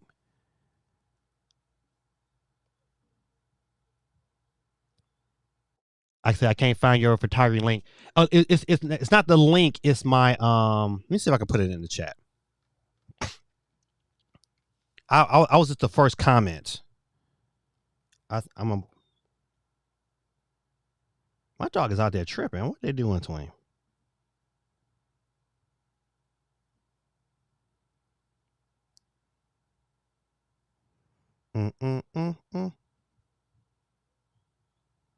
Well, he acting like somebody trying to kill him out there.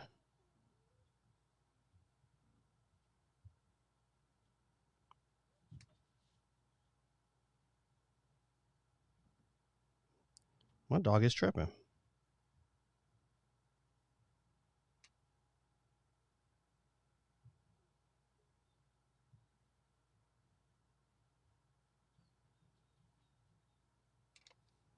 Oh, you know what? I know what's going on. They are my wife and my daughter are shaving our dogs.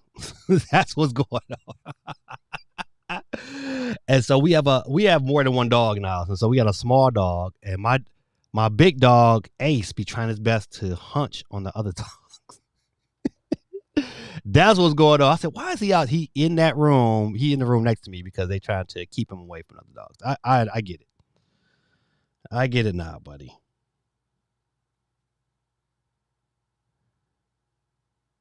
Dang, what's going on? I'm trying to switch my profile.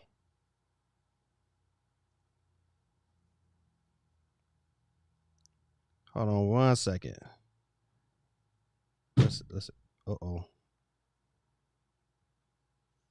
My dog got that tripping. I'm about to go out there and calm him down. See, I would bring him. He would be calm in here, but he would have to jump up here and get excited first. And then he'll be like, all right, I'm calm.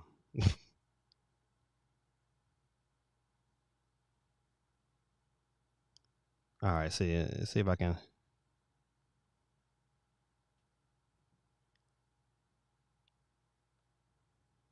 All right, so it's photos by Dave Reed.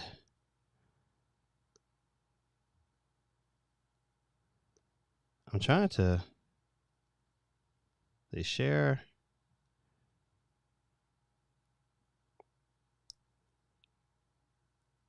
I know you ain't trying to hear this, but where is Dave?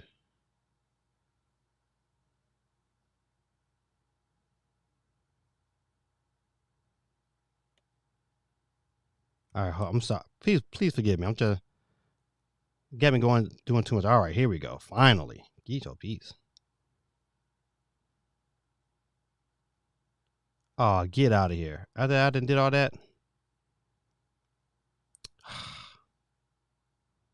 All right. Well, I can't get to it for some reason. It's not allowing me to do it. I'm not gonna waste more time. Whew. All right. Shout out to Norm in the building. The condolences for Memorial Day. Yeah, Memorial Day, man. It's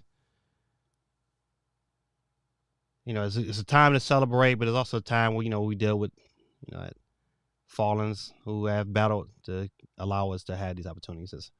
It's a whole Spider-Man 2 has VR support. My only thing with VR support with Spider-Man, you can find people throwing up left and right because I can only imagine. You had the headset on trying to you're gonna pass out. So I can't find your photography link. If I just remember, I'm the first comment in the link. If you scroll all the way up in the first comment, I'm the first. Photos by Davery had the very first comment, and so you can probably find. That's probably the quickest way to find it. I just don't have a link in the chat. I should have done that earlier. Baz YT, he says, is hoping to come in a bundle. If video privacy hasn't fully enforced, I have 7 life sentences. Oh man, GT says, I'm fine with pirating modern games. There is a anti-pirate protection which tanks the frame rate on legal copies. When it comes to Nintendo, I'll buy their games when they go on sale, aka never.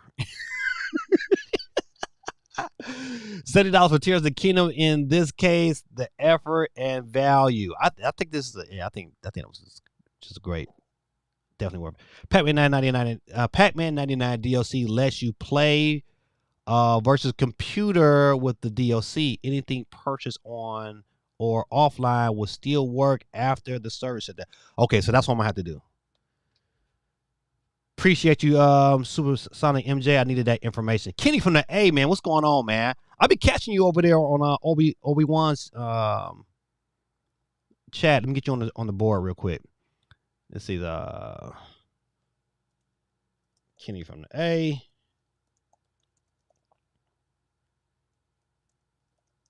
All right, got you on the board. Let's go back here. Let's see. GT says, I want someone to have 2 entries in the final 2. GT says, Phantom Blade Zero. That's it. Yes. That thing, that's the one game I was like, oh man, this looks pretty good. Phantom Blade Zero was the ninja game. 2 notes about that though. It's a sequel to a phone game. I did not know that. It made by a Chinese developer. It's like the game will never release. Yeah, remember that one game that was by that one developer and it finally came out like on Nintendo. Oh, what's the name of that game, man? But it was like they showed it at the Xbox showcase when the Xbox first came out, and I was like, God, that game looks good. But it was still it came out. It wasn't that great. So I hate that. Kenny from the A say, hey everyone. Phantom Blade looks sick. I might get a PS5 for that or wait for the PC release. Well, after hearing what Guerrilla Tactics just laid on me, I think I might have to wait till some more gameplay video. GT says the voucher is tied to Nintendo Switch Online. Thus, that argument about wanting to pay for $70 games for the game is invalid, as the government who tells people buy a $50,000 EV car if they can't afford gas prices. I love that point because I think buying an EV car is kind of almost pointless for me for how I travel. If everything was like kind of, if I still lived in Detroit, if I still lived in the city of Detroit, buying an EV car would work for me. It just doesn't work for me here in Georgia. To me, I think that's the dumbest thing to have, unless you're just used to going small places, small distances, 50 miles or less. Then an EV car is efficient. But if you're driving anymore, like I could sometimes drive, 100, 200 miles on a daily basis, especially when I'm at the job. It's like, man, I need a gas car. So yeah, I agree with that point. And also that if you're a digital lover, then yeah, that's great. But they don't offer those kind of that voucher doesn't work on physical games. And I like physical games. So I agree with that sentiment as well. It's like, great, very good point to make. It only works if you're an all digital player, then you can take advantage of that. But if you're not, like me, it's like, I haven't taken advantage of those blessings. Xenoblade Chronicles has so much to do like Tears of the Kingdom, if not more. But offering $60 is a deal in my opinion. They could charge $80 for that game and it could still sell like hotcakes. I do not think so. Yeah, I think if that game, even though with everything it offers and all the free DLC, it does not have the star power to add to that game. That's the issue. You know, Xenoblade has never notoriously sold like crazy until they got to the Switch. And it doesn't have the lineage, I don't think, in my opinion, to warrant that kind of price. But Zelda's a different beast, man. Zelda is an IP. It's just like Mario. It's an IP that has been around for over 30 years. And so when you get that kind of build up, and then you coming on the back of a game that sold 30 million, like Breath of the Wild has sold, it was like 29 million, but it's got a spike in sales because of Tears of the Kingdom. So probably next time we get the sales numbers, it's gonna probably be over 30 million. So if you think about it, you coming on a sequel of a $30 million unit selling game that launched the Switch, that continues to sell. It was in the top, matter of fact, it was in the top 10 in the UK this past week. That's a little different. I just don't think every franchise can't command that type of power, that type of pricing, because of the interest. You know, people like, you'll have your diehard fans that'll still pay for it, but they're gonna grumble more about that game than they will Breath of the Wild. If they'd have charged $70 for Pikmin 4, buddy, listen, it'll be an all-out protest. Listen, and Pikmin 4 would not sell any copies if it was $70. I won't say any, but it wouldn't sell like it wouldn't sell. Nintendo would be disappointed in those sales numbers and would not be reporting it. So, but if people not wanting to dish out $80 for a game for the cost, well, you gotta wait. Listen, I can't tell you how to use your money in your pockets, but you know what? Listen, it's the value got to be there. GT, when someone has a Switch, wouldn't most end up getting Nintendo Switch Online anyways? Yeah, they would get Nintendo Switch Online anyway. However, there's a difference, because those benefits only is warranted to those who buy their games digitally. And so if you don't buy your games digitally, then it doesn't apply. It's like, yeah, I got Nintendo Switch Online, but I don't buy first party games digitally. I buy them. I want the physical version of it.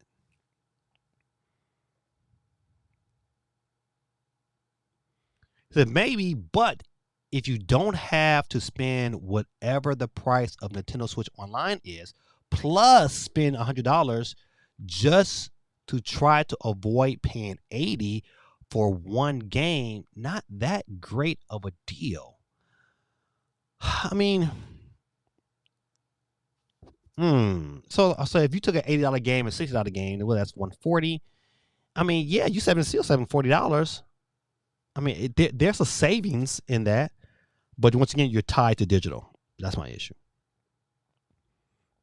Like, I don't own Nintendo Switch Online. I have interest in buying Zelda, but I'm not paying the price Nintendo wants when I get better performance pirating the games on the Steam Deck for free. So he gets better performance when he steals. But I get his point. I get the point he's trying to make. And I hope this new Switch, whenever that is released, solves a lot of those issues with performance. This is Baz YT says, if a game not a yearly release, I'm more than likely to pay $70.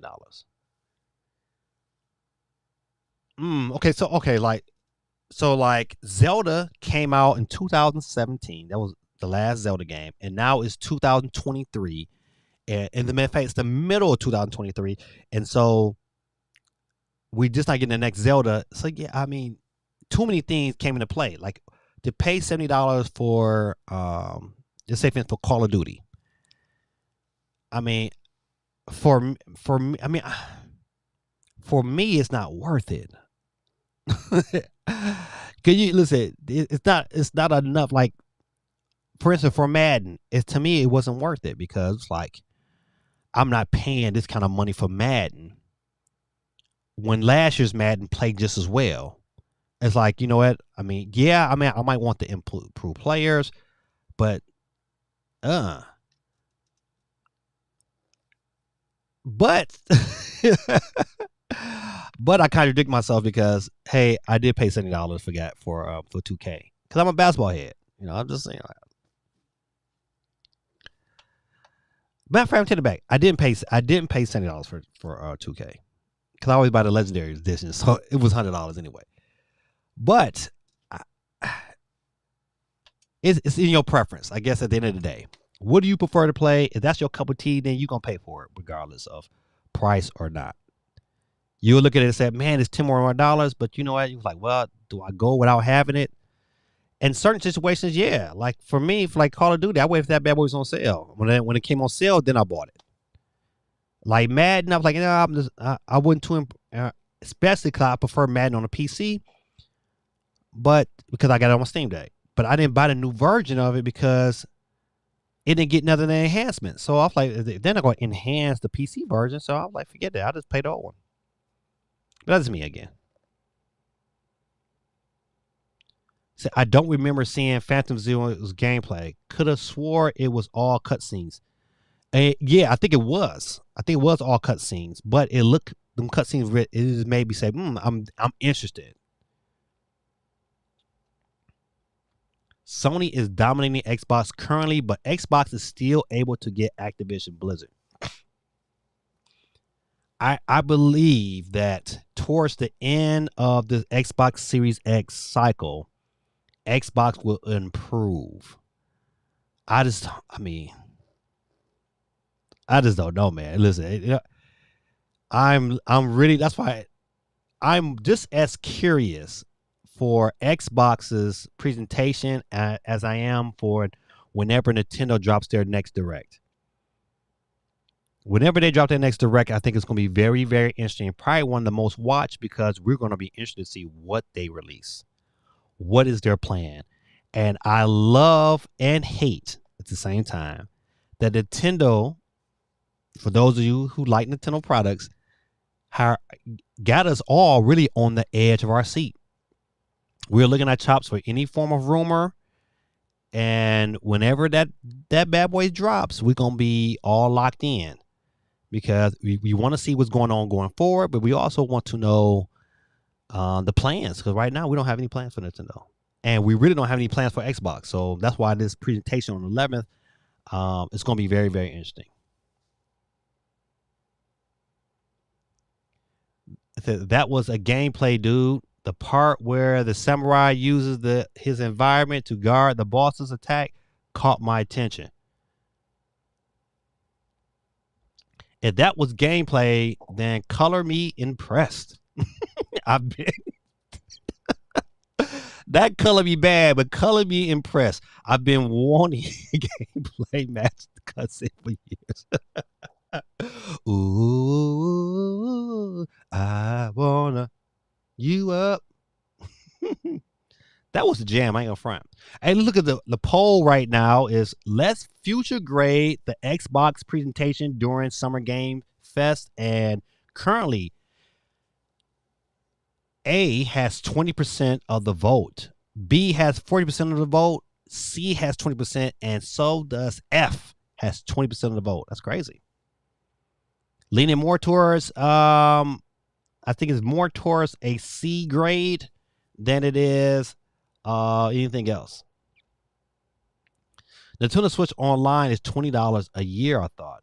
Family is up 10 or I think 40. The family pass is like $34.99 for the regular base model. It goes up a little higher when you get to the MFA goes up quite a bit higher when you get to that $50 mark. You know, when you get all the extra DLC and all that stuff. So it says I want Zelda.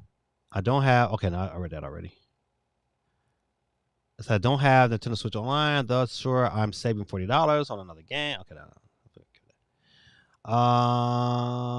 okay. Okay, yeah, y'all going back and forth.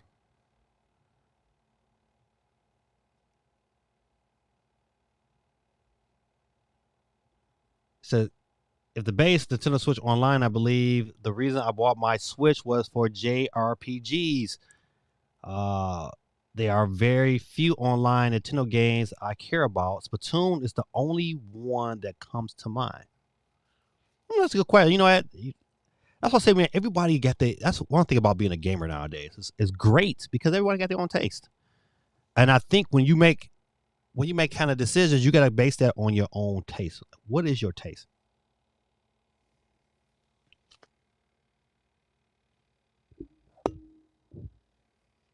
I'm sorry. I'm hearing some form of feedback somewhere. Oh well, I'm not gonna sweat it. It's kind of just got louder recently. It's in my headphones. Oh well, if y'all hear it, then so be it. I'll just be all right. Let's see.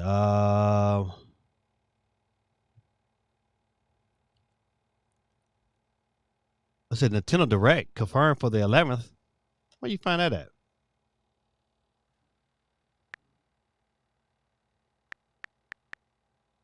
Let's look at that. Hold on for a second.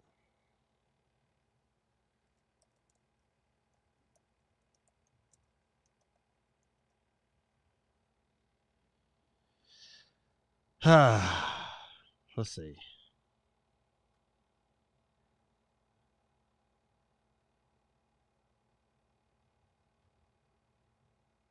That's 3 weeks ago.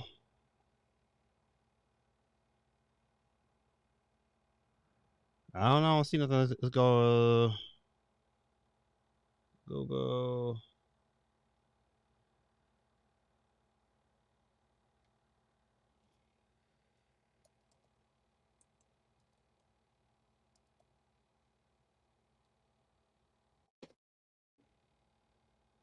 No.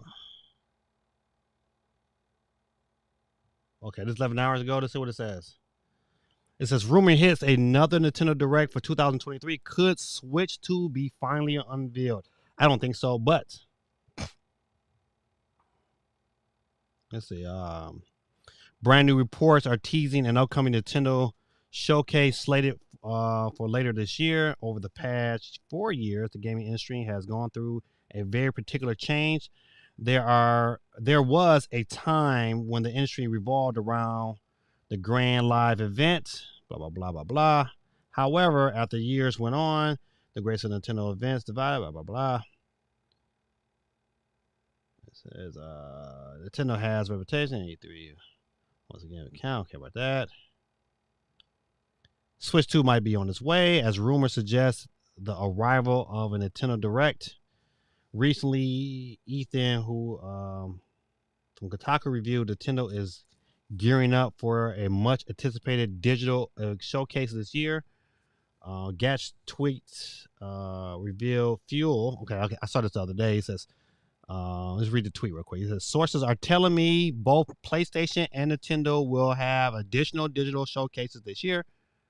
Keep your eyes tuned to this channel and watch the space for developments in the coming weeks and months.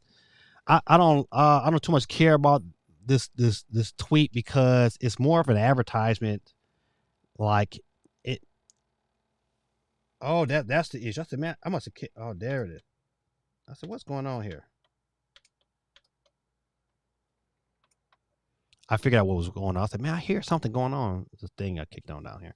But I don't like this tweet because this tweet is pretty much saying like, hey, it's more of a like, of course Nintendo's going to have additional. They have additional. I'll probably guarantee you it'll be 2 or 3 more Nintendo some form of digital events this year. I can guess. Anybody can guess that on top of their head. It's gonna be one in September, if not one this summer. I bet you Pikmin 4 gets one. And probably some other game they're announcing a further date. They'll probably get the same thing. If not a Switch 2, it's a possibility. Yes, this is nothing. This is nothing. I'm gonna get out of that.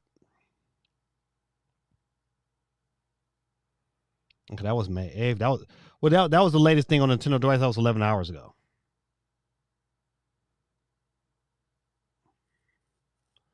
August 2nd.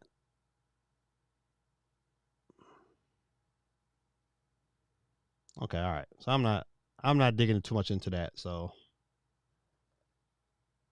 let me go back to the wheel. All right. So yeah, I don't know about the Nintendo Direct. Is not. I haven't seen nothing yet, but you know, I guess we'll see it sooner than later. Sooner or later. Let's look at this comment real quick. Before I go to the next story, it says, why were we worried? So why we are worried about Metal Gear Solid 3 remake? Until if it's Konami making the remake, I don't know if that's been confirmed yet. If it's Konami making the remake, then yes, I'm terrified because I just don't have the belief they can do it and do it properly. I don't have the belief until, it's one of the things I got to see it. I got to play it. They got to show enough of it. Then I'll get convinced. Matter of fact, yeah, I would be worried. But if another studio is making it besides Konami, depending on that studio, then I'll have some less reservations. But I got to see who's making it. I got to know. And then when we know, then I'll feel more comfortable. If it's Konami, then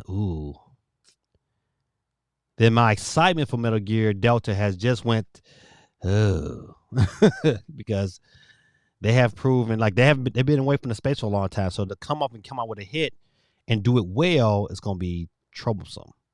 So I don't know. One thing we got to wait and see. That's a wait and see moment.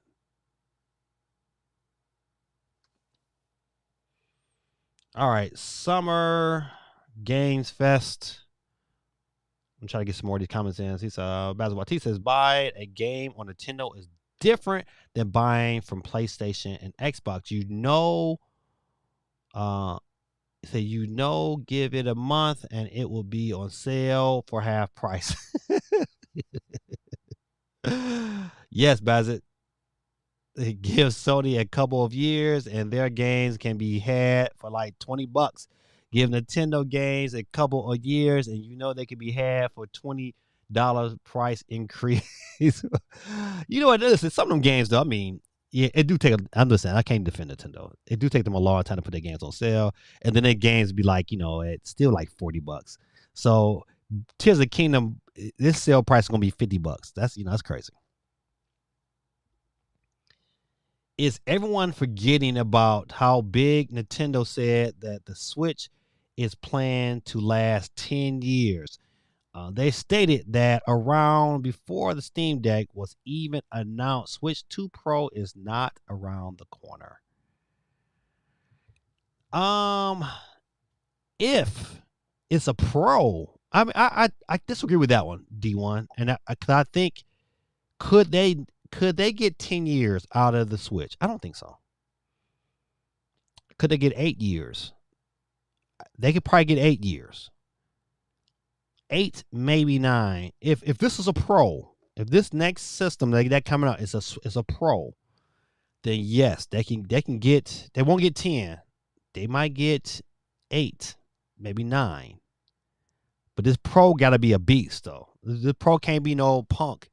It's got to really, really push the hybrid market to another level. And that's why it's so interesting with Nintendo right now, because you really don't know. You really don't have an idea like, hey, where are they really going with this?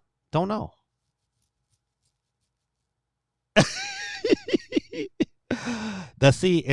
I'm trying not to cuss, but I got some words for Guerrilla Tactics right now. I would not claim that Gaming Dad has dementia. Never that. Matter of fact, I claim in the name of Jesus, my mind is sober and is continuing to get growing and get powerful. I won't claim that. I just can't remember. It's too much stuff to remember nowadays.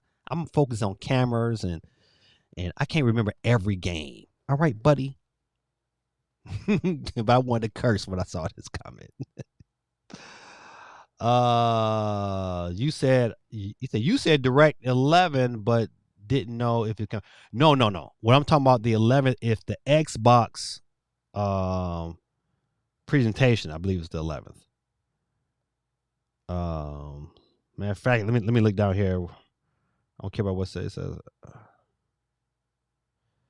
Okay, so they counted the PlayStation event as part of Summer Games Fest. Blah blah blah.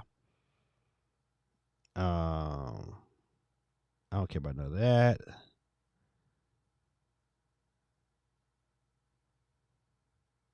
Okay, Summer Games Fest. The show began being held on June 8th at noon PT, 3 o'clock Eastern Standard Time. Right now, we know that the show will feature the debut of Mortal Kombat 1 gameplay, while the full showcase is set to run about 2 hours. Okay, so Summer Games Fest starts on the 8th of June, which is next week.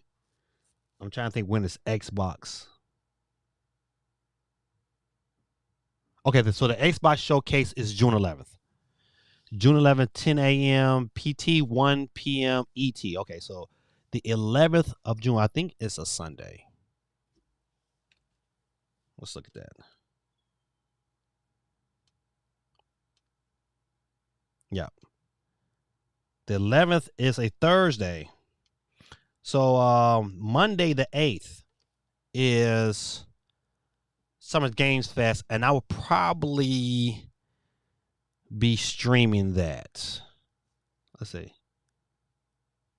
Yeah, I will be streaming Summer Games Fest, and we're gonna leave Summer Games Fest right until This Week in Gaming. It's all gonna be one big swoop. So matter of fact, would that be next Monday? Yeah, so next Monday, This Week in Gaming will start probably around 4:30, 4:45 p.m. Eastern Standard Time. So put that on your calendar, and we're gonna roll right through Summer Games Fest, and then we're gonna start right at 7. So we're probably in early, cause we will recap our response. So be on the lookout for that for next Monday. We will start at 4:30 p.m. and we'll ride all the way through the summer Jeff Keighley Summer Games Fest and have our reactions and take it from there. So be on the lookout for that next week, 4:30 p.m. Eastern Standard Time. All right. Now the question would be, what I will not be streaming the Xbox presentation because I probably will be teaching summer school. Let's see. Ubisoft Showcase is the day after on June 12th, which is a Friday. And that will be 1 p.m. Eastern Standard Time. I might stream that. But once again, I might. It's like, I don't know for sure because I probably will be in summer school. Because I don't know if summer school is going to be on Friday this year. I think it's this Monday through Thursday, but I'll figure it out. All right, let's see if anything else coming up. Nope, that's it. So, Summer Games Fest, June 8th, next Monday. Your boy will be streaming it, so hopefully we'll have a good time. Also, Mendez and Celtics are down 13 by the end of the third quarter. The 11th is a Sunday. I think you might be right. Oh, you know what? Take it back. The 11th is a Sunday. I was looking at the wrong month.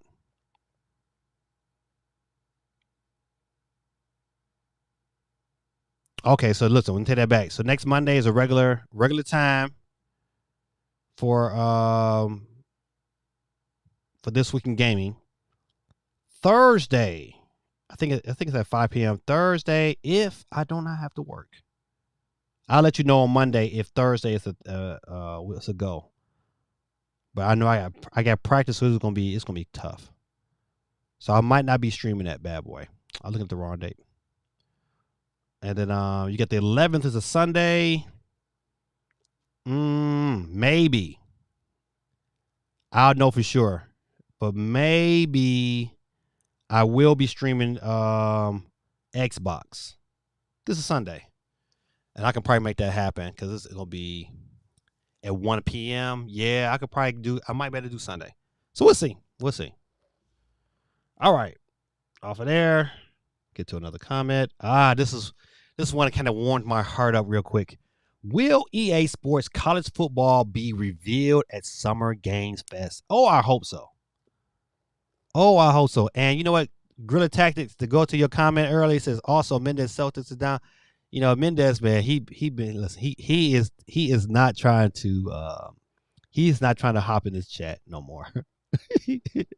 He's not trying to pay me that 50.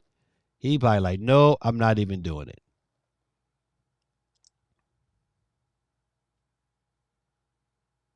Oh no, you're good. So no, he's not trying to even come my direction. But back to this story.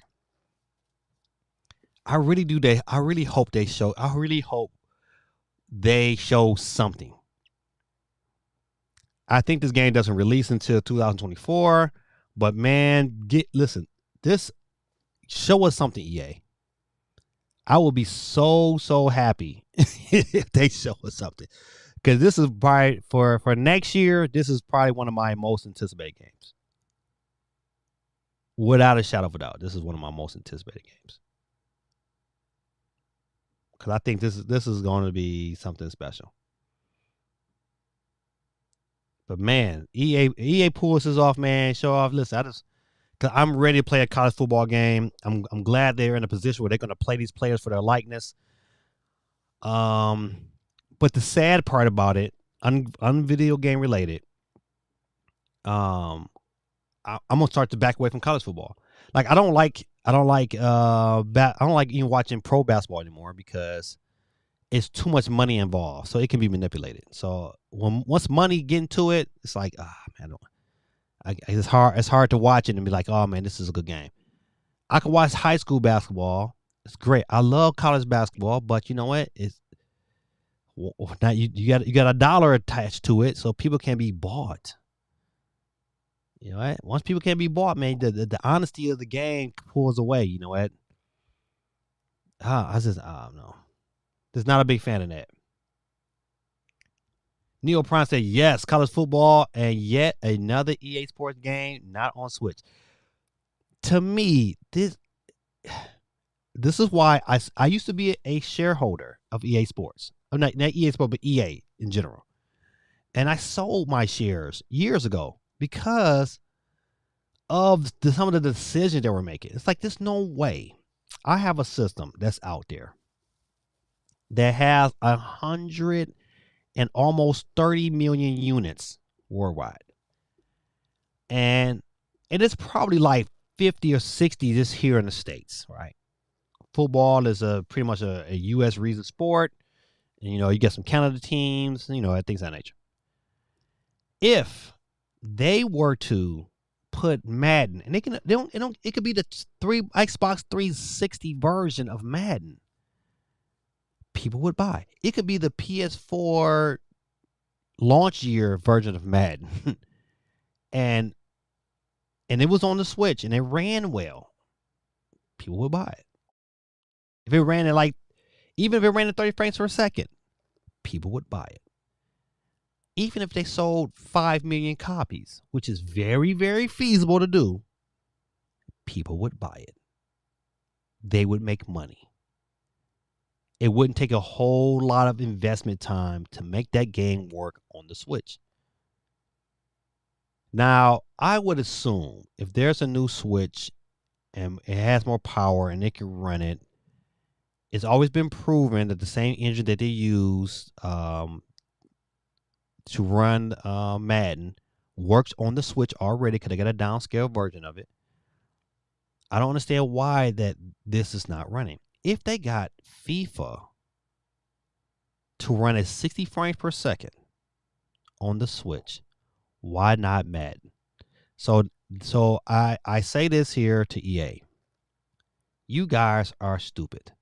You guys don't like making money. That's why you guys keep getting pushed around.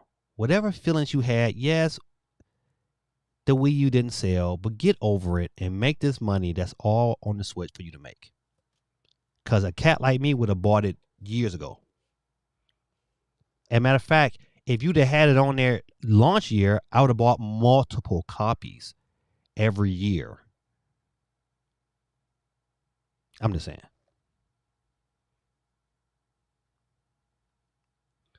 GT says, worst year ever for Mendez. He makes that horrible bet.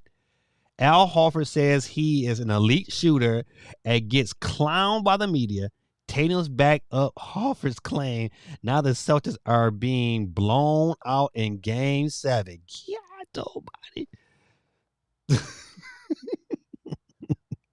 Yeah, Mendez is sad right now. Neil Price said, put classic Madden on the Switch with new rosters and features every year, and it's a buy. Absolutely. It's to me, it wasn't that hard. It's to me, if they would have did if they would have put Madden on the Switch and did the Legacy edition, I probably would have bought. I probably would have like, all right, I'm getting a roster update, and would have bought it for the roster updates, which is fine if it played well. Because at the end of the day, we just want a Madden game that has online that plays well. If they just did that, buddy, you'd have so many people playing Madden. Matter of fact, the reason why I even bought the most compelling reason for me to buy a Steam Deck was to have Madden on the go. I didn't care about all the other games. It was just like, let me play Madden and 2K in 60 frames per second on the go. That's it. Because believe it or not, that's what I play. Now, if I'm just stuck with my Steam Deck and I don't got nothing else to play, I got other games on there I can play. But at the end of the day, those are the games I play most is Madden and 2K on my Steam Deck. If that was on the Switch, buddy, listen, I would not have a Steam Deck. Because I wouldn't even see the reviews. I was like, I get everything I wanted.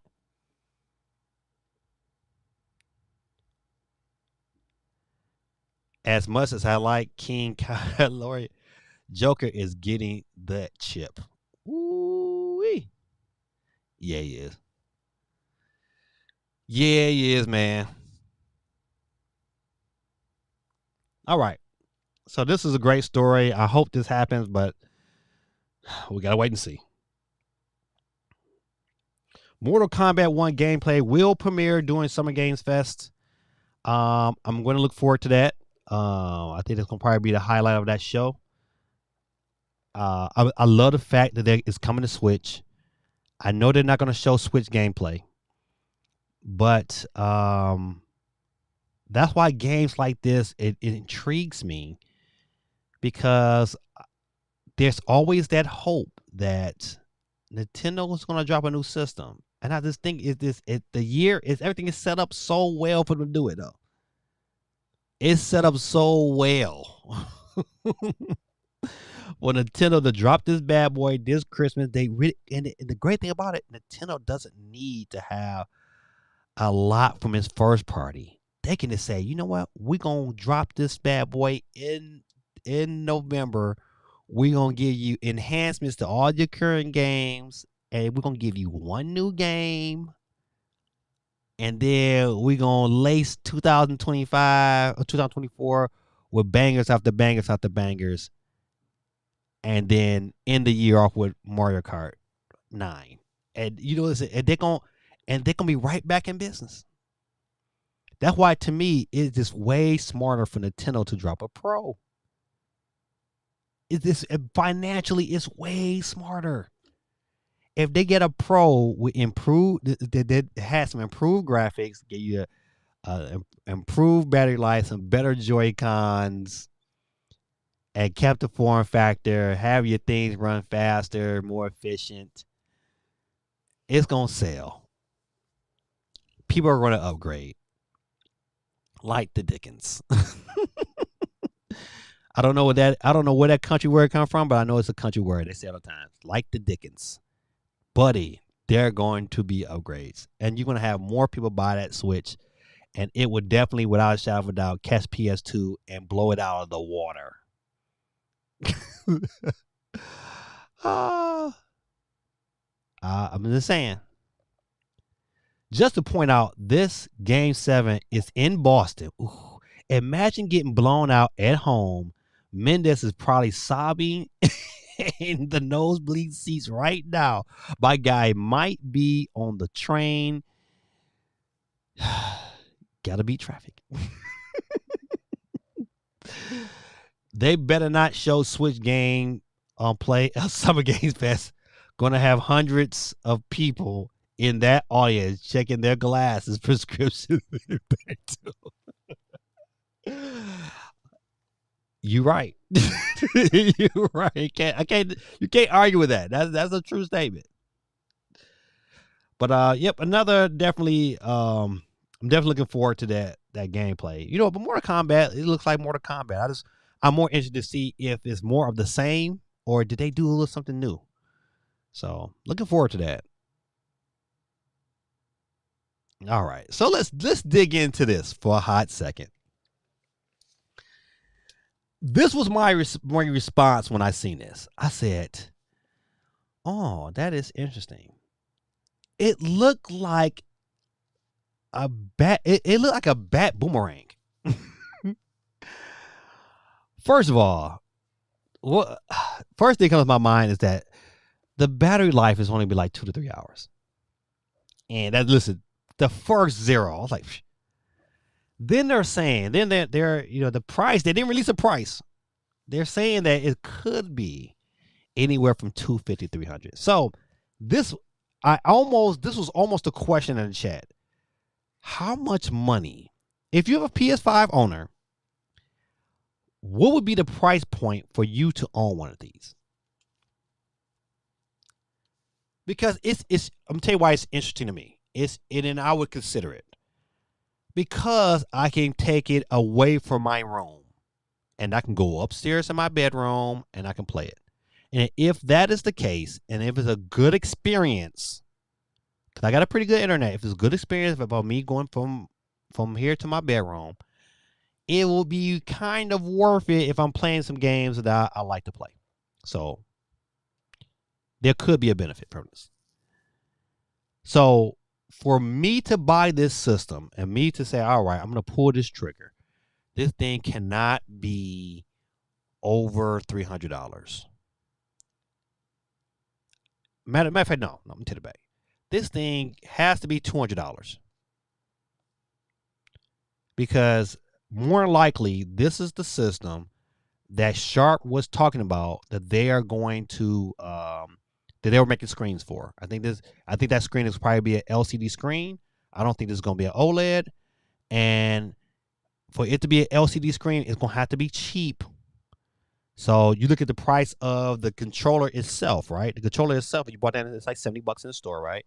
So if they have a cheap LCD, I didn't say cheap, but still an LCD screen, and battery. So look at like a tablet, right? So a pretty good Amazon tablet was roughly around maybe $80 or $90, right? So the PlayStation probably can get it for around that price. So we're looking at $170, $200. For me to buy it, it would had to be $200. $200, I'm probably in. $250, I would think about it. I think at $300, I'm not interested. I'm not. There's no reason to jump into a Wii U situation with the PlayStation if it's more than $250. If it's $199, I probably would pick it up just to have the ability to go upstairs and play my games. But I don't see the purpose any other way. But to me, like even spending $200, to me it's like, oh man, that's still kind of expensive for a controller with a screen on it just to play my stuff around the house.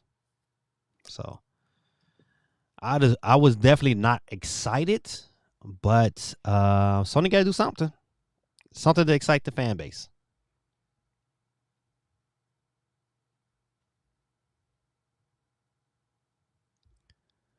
Does the backbone not exist? I'm reminded of the fools at BlizzCon debuting Diablo Immortal. Do you people not have phones? um, the phone experience, in which I don't like, is that I use my phone for so many other things, and I don't like to game on my phone. That's my issue. It's like I don't play games on my phone because I use it for other things, and so even at times when I am playing games on my phone, I mean, I'm always interrupted because it's something else I got to do or something else is getting me, an issue. So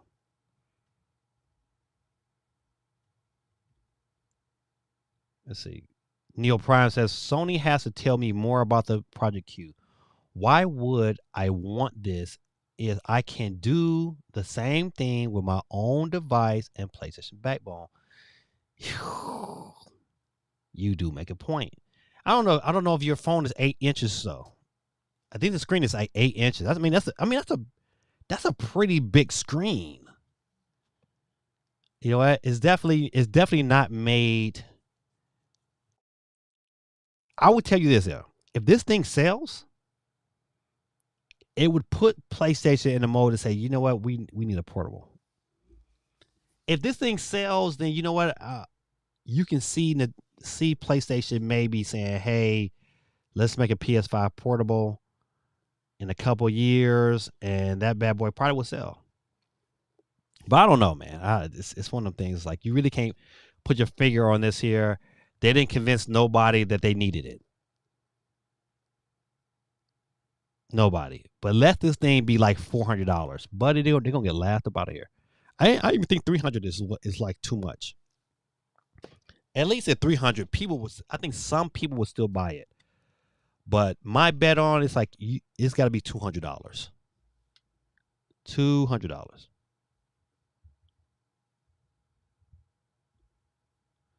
Let's see, it says $5 is the most I can offer. That's not American either. If they put a store on this console, some storage, and let me buy PS1, 2, and 3 games, maybe I'll pay $100 or $200 for it. You know what? That is a good idea. Even if they figure out some way to where I can put a micro SD card in it and do just those things, then maybe. But if it's strictly a streaming device, I just don't see that. It's got to be more benefit than just that. That's a good thought though. I thought the Project Q was based on a $200 DualShock controller, at a screen, and maybe be over $300. I still, even with that, I don't care what the controller does. It could be they better make it just a regular Xbox. I mean, a regular PS5 controller. And then you know what? With a nice screen, and if it's more than $200, they can get out of here with that. You can put a 2017 Switch tablet on a Sony controller and say, buy this. Look at those fat bezels. They think only has a 4-year use max. After the next 4 years, Sony should be winding down the PS5.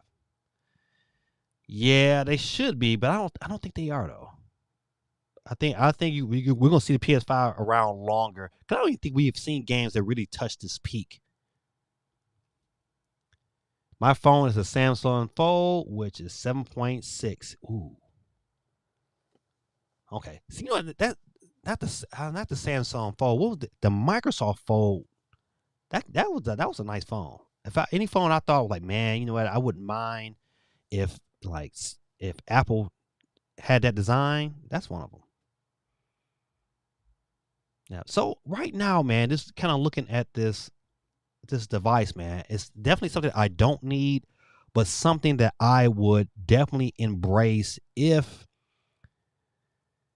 it has some more functionality to it. I really would like to see what information, and better yet, when this thing is coming out and the price point. If this thing comes out, let's say this year, and hypothetically Nintendo goes and say, you know what, hey, we got a Pro coming out or a new system coming out, this thing is not going to make any money. If Nintendo drops some form of hardware this year, you can hang this up. No one's buying this. I don't care if it's $100. No one's buying this. If Nintendo comes out with a new system this year, no one. No one. But I just thought when I saw this here, it's like, I wish I could have. I should have recorded my reaction because I was like, huh, what is this? I was like, oh, this is the rumors are true. But I still was not excited about it. My stretch of imagination, and they try to make it like it was just like, oh, this is such a glorious thing. But my issue is this here, right? I can't replace or repair the controls. Do the controllers come off? So if my thumbstick breaks, then my whole unit is broke. Then what do I do? What kind of what kind of replacement? I mean, I don't know. There's too many questions for this thing, man. So we have to see, man. Too many questions.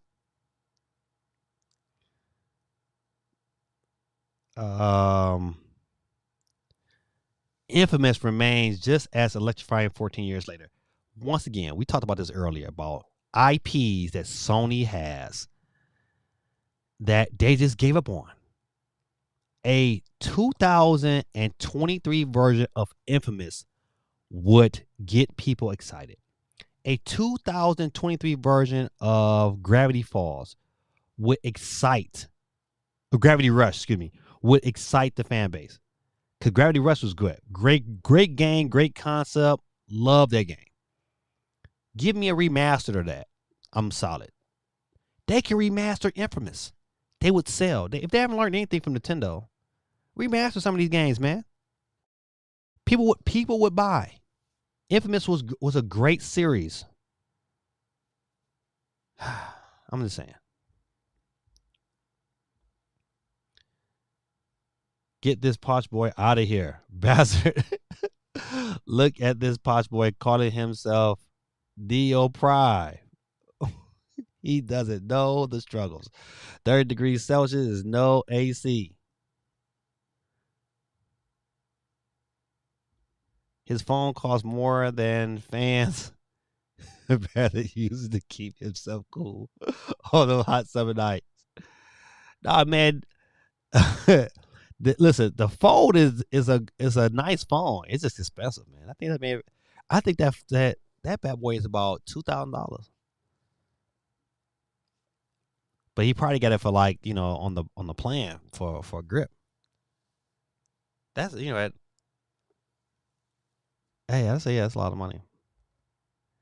You know what? As I see stuff now that I buy, and I'm like, I'll be quite a question it because I know how I am about cameras. I'm like, oh man, do I really want to spend money for that? Oh, could I save that and put it on a camera? Because I really would like these new cameras that just came out. This new Fuji and this new this Leica. And Leica is a whole different beast, man. So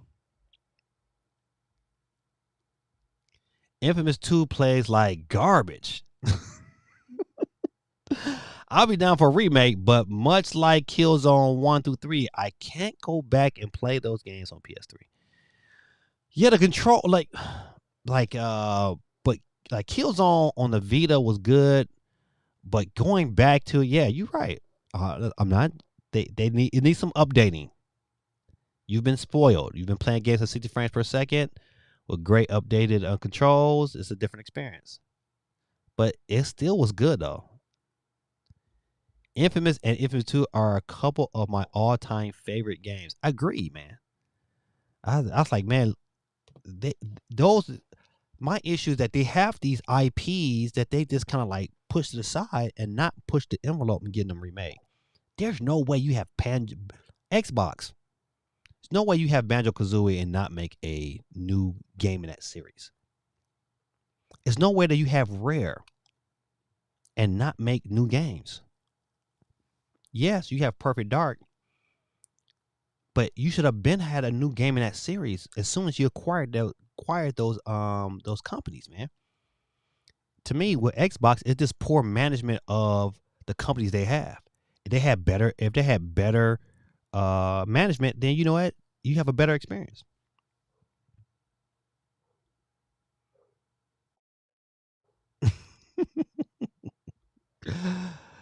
There's a lots of Sony IP that could use Warhawk, and SOCOM needs to come back. Man, Warhawk, man.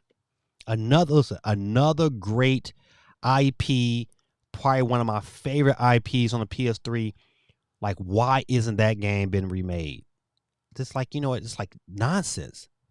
SOCOM, probably one of the best tactical shooters, ever invented. You know what? And not have that in 2023 is crazy. You know what? Before Call of Duty, it was SOCOM was the rage. You know what? I'm just saying, man. They got stuff.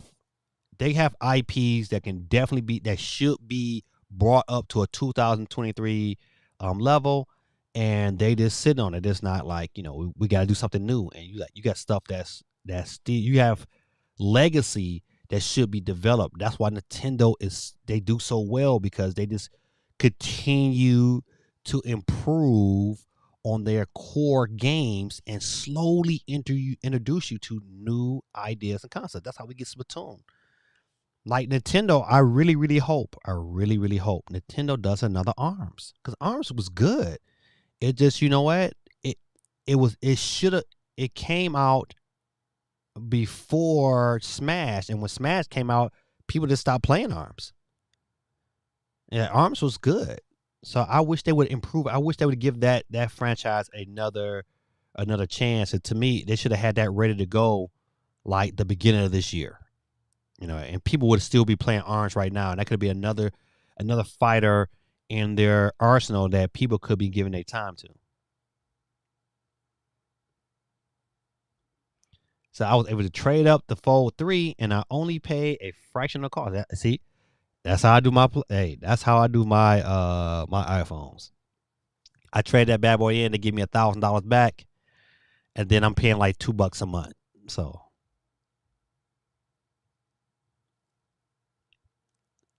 this is it's a Killzone on PS3. Used the right stick to zoom in. I was questioning how I would ever play that game back in the day, like 8 years ago. ARMS 2, leg day. Man, ARMS, man, that was just such a good series. I really, really like that game. I wish more people would put the pressure on Nintendo to get that off the ground. For those of you Fortnite fans, I'm a big fan of Optimus Prime. Like I said before, I'm going to see the new movie when it drops. But it's coming to Fortnite next season. And so maybe my son, they might rewatch this. Cause I talked to him about it today. I said, you don't watch. My son tried his best to go on the. Let me tell you a funny story real quick. My son had to go on to the 3DS eShop and buy something today, and so I laughed at him. He came in like, Dad, why can't I buy anything on the 3DS eShop? I said, well, son, man, if you was watching your daddy's streams, you'd have found out a long time ago they closed it down. What? They closed it down? I said, yeah, man, they closed it down a long time ago. Sorry, man. He was so disappointed. I was so laughing at him. He said, if Microsoft gets COD, Sony is going to bring back Mag Watch. Gamers, Sony can we have COD? Sony, we have COD at home. The COD is being Mag too. He says, Neil Price says, if Transformer comes to Fortnite, I will have to kick it back in. Especially if he transforms. Then I'm gonna get back on Fortnite. I ain't gonna lie. If Prime is on Fortnite and he transforms, I'll get back on Fortnite. I think that's gonna be dope. But he got to transform too. He got to transform. Could you imagine? Those of you who are true, like, a Transformers fan, could you imagine having Prime and Transformer? Like I really want to buy that that interactive Optimus Prime, the one you speak to, you say Autobots transform and roll out. You can tell Optimus Prime to transform, and then he just transforms. I really want that bad boy, but it's like the price of a camera. I said I can't spend the price of a camera on Optimus. So I digress. All right. I wasn't getting this game anyway, but on Metacritic, I think it's got like a 4 or 5. It's getting reviewed bombed everywhere. But the Lord of the Rings Gollum's developer apologizes for underwhelming launch state. You know what? This is my issue. If you got a game that is crappy, stop putting it out early. Stop putting it out for people, because there's some people who have a great fond memories of the Lord of the Rings series, like I do. And if it's trash, don't release it. Go back to the drawing boards. Fix the game. Make sure you put out a quality product. That's why Nintendo needs to go back to those stamps and say Nintendo's quality approved. No gold stamps. Remember the gold stamp era? When you knew you got a Nintendo game, you was buying quality. They need to go back to that. Like, man, listen, this game is whack. Don't try to put this on our system. They need to go back to that. I'm shocked that Apex Legends never got into Transformer DLC, especially when their characters being, robots. Yeah, but you know what? Once again, another game. We didn't talk about this last time because I was gonna talk about it last week. But once again, like Apex Legends, you know what? Coming off the Switch. That's why I'm not a big fan of these shooters, where you got the they free to play and then you get invested and then it is cut off. It's like, you know what? Like, I would never. I'm not gonna say never, but it's a very likely chance that I don't invest into games like that anymore, because when they're not making money, what do? They just cut it off. It's like, no. That's why, let's say, I buy my games physically, and you know what? And I got me an old enough Switch where, you know what? I'm gonna continue to play and have that option to play. I can't stand that. So, but back to this story. Stop releasing games that are not finished. They knew. Don't sit here and apologize. They knew when this game released it was trash. So don't get mad because you're getting so much blowback from it. You should have already known this was coming. So for us to sit here and say, "Oh, we feel bad," thank you for your apologies, man. Forget your apologies. You shouldn't have left it out. You shouldn't have brought this game out anyway when you knew it was already trash at the beginning. They knew. They knew. If nobody didn't test this game beforehand, shame on them. But they knew. They knew this game was trash, and they released it anyway because they was trying to get some of their costs back.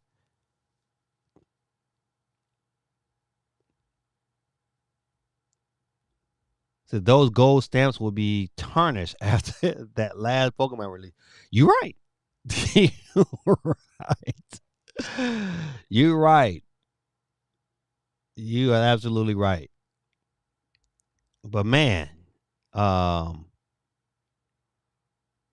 I'm sorry I got a little fired up, but you know what? I get really tired of these companies putting games out here and they're not done. Or everybody got to have a release. Can we just get a game that comes out and is finished and ready to go, and we don't need no updates? And it's like, you know what?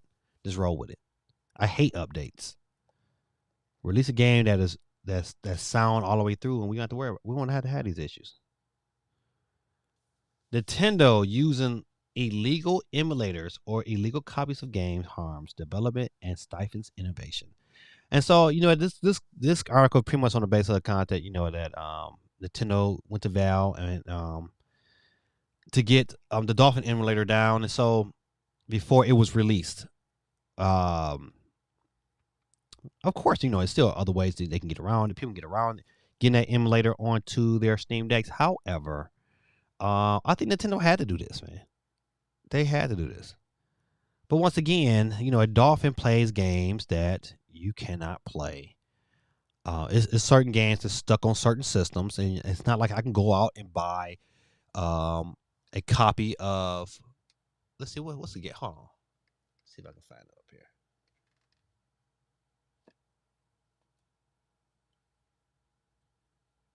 Okay, I don't know what I did with it.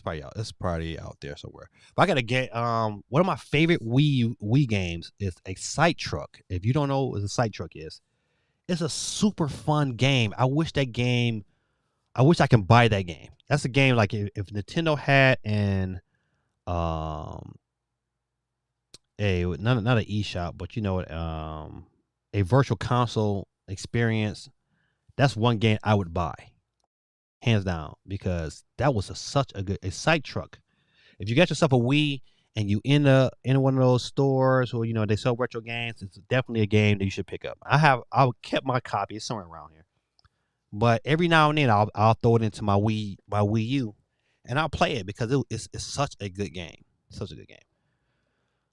But if I, it, it's you know what, I thank God I still have my Wii U's, and I'm able to play those games. I'm glad I still have me a Wii, so I can play my GameCube games.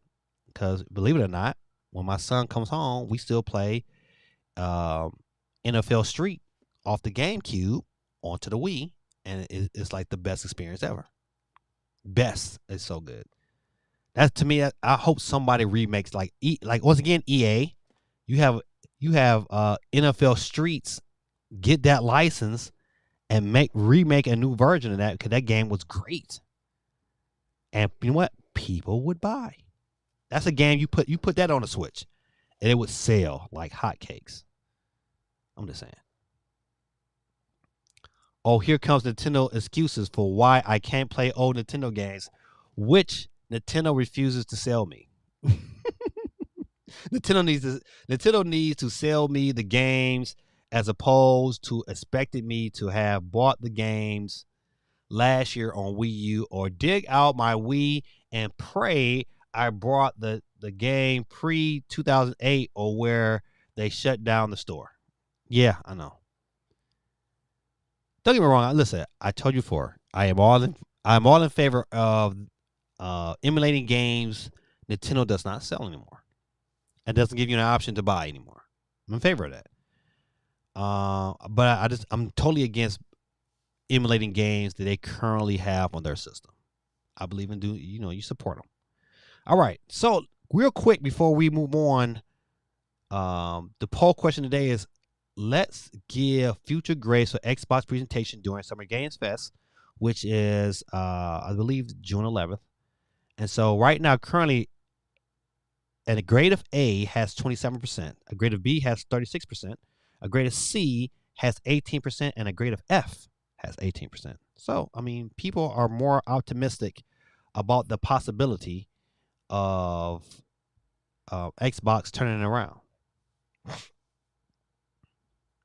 Legit would probably pirate. They say legit would probably pirate them, though, because we don't support Nintendo practices of Disney vaulting their games and reselling them to me decades after decades. Yeah, I get your point. Because I don't know how many times I bought Super Mario Brothers or bought Mario 64 on multiple platforms, and if they had and I would probably buy it if I can only play it on Switch. I'll probably buy it again. I ain't gonna lie.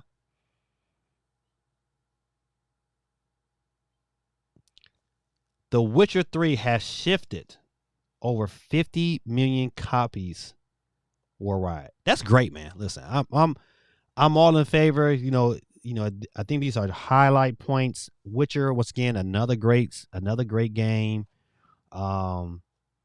Super good on Steam on the Steam Deck. Super. I mean, to me is probably the best way to play it. I mean, it wasn't bad on the Switch. It was just like a Vaseline mess. But definitely, it's still like if somebody asked me today, like, hey, would I pick this game up? Do I advise giving that game? I was like, absolutely. I would say, pick that game up. Oh man, it's kind of late.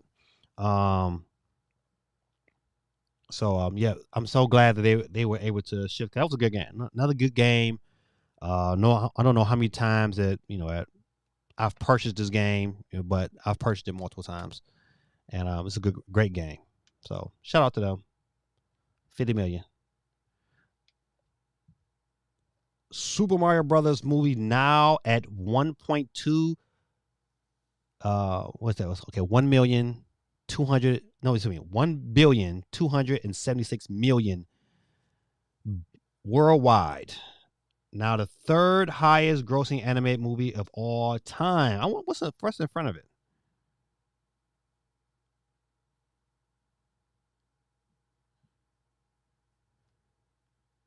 Okay, so it overtook The Incredibles 2, become the third highest animated movie.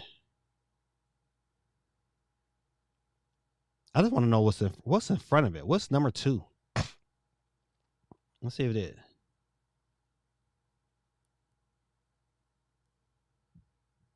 Okay, it don't say. I'm not trying to look it up, but I mean that is great.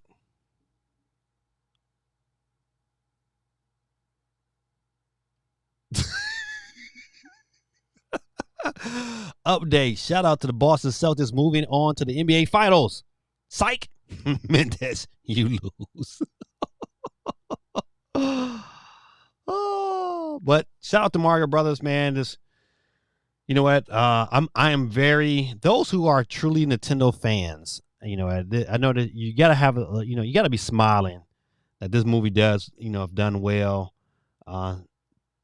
and we really look for. I mean, to me, a Zelda or a sequel to this movie is bound to happen. I hope Zelda has been in the mix for a minute so they can start dropping these movies on a yearly basis.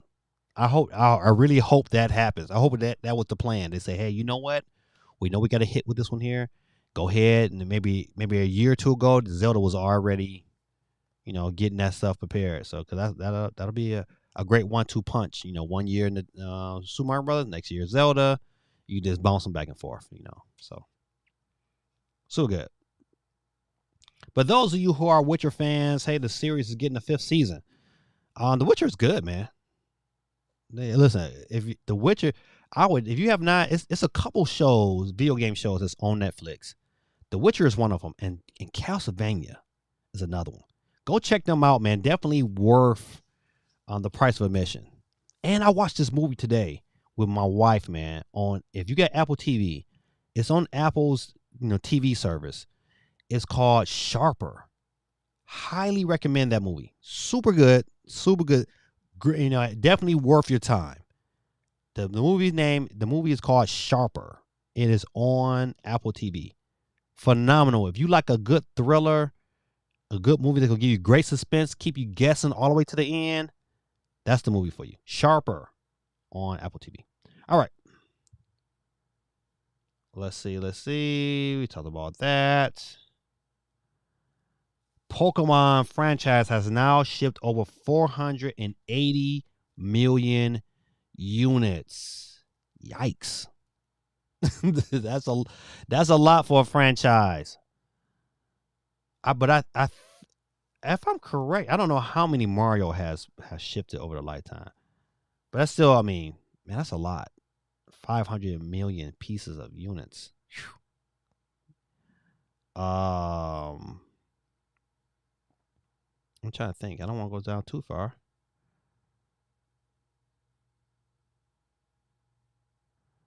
I'm not going to talk about that. I will talk about this. GameStop Pro page is now live. $15 yearly is now join after the 27th of June to 25 years yearly. Good God almighty. That's a lot. I just want to know. I want to know what all do you get? Let's see if they list that. I said GameStop has now confirmed that GameStop Power Up Rewards is officially changing to GameStop Pro on the 27th of June. Okay, that's latest month. I need to check that out. I might need to upgrade beforehand. He said the sign up page has gone live, and it seems as though if you join now, it's $15, and if you join once the service goes live, it's $25 a year. The new GameStop Pro starts the 27th of June at $25 a year. You can read the full details on the website. Okay, so you get I'm assuming this is $5 off, 5% off pre-owned games, 5% off collectibles, 5% off clearance items, 5% off GameStop products, 5% off protection plans, 5% off monthly pro rewards. Okay, no, so you get the $5 pro monthly rewards. You get 10% extra trade-in credit, pro exclusive deals and drops in pro weeks. Get VIP access. I don't know what that means. 10% welcome reward. Okay, so you get.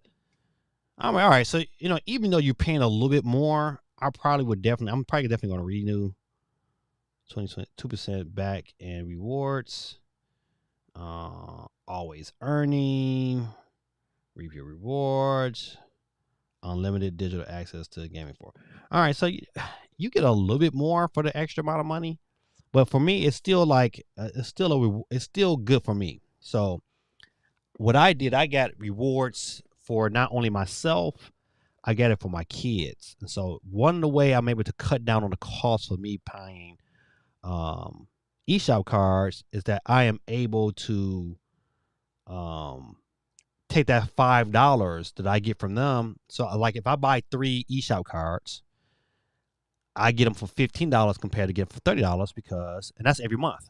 So that cuts off the amount of my buy-in. So really, instead of paying what would be $40 a month out of my pocket, I'm really paying for $25. So for $25, I get $40 worth of eShop cards, and that's every month, right? So if I'm saving $15 every month, and that's what 12 times 15 is what?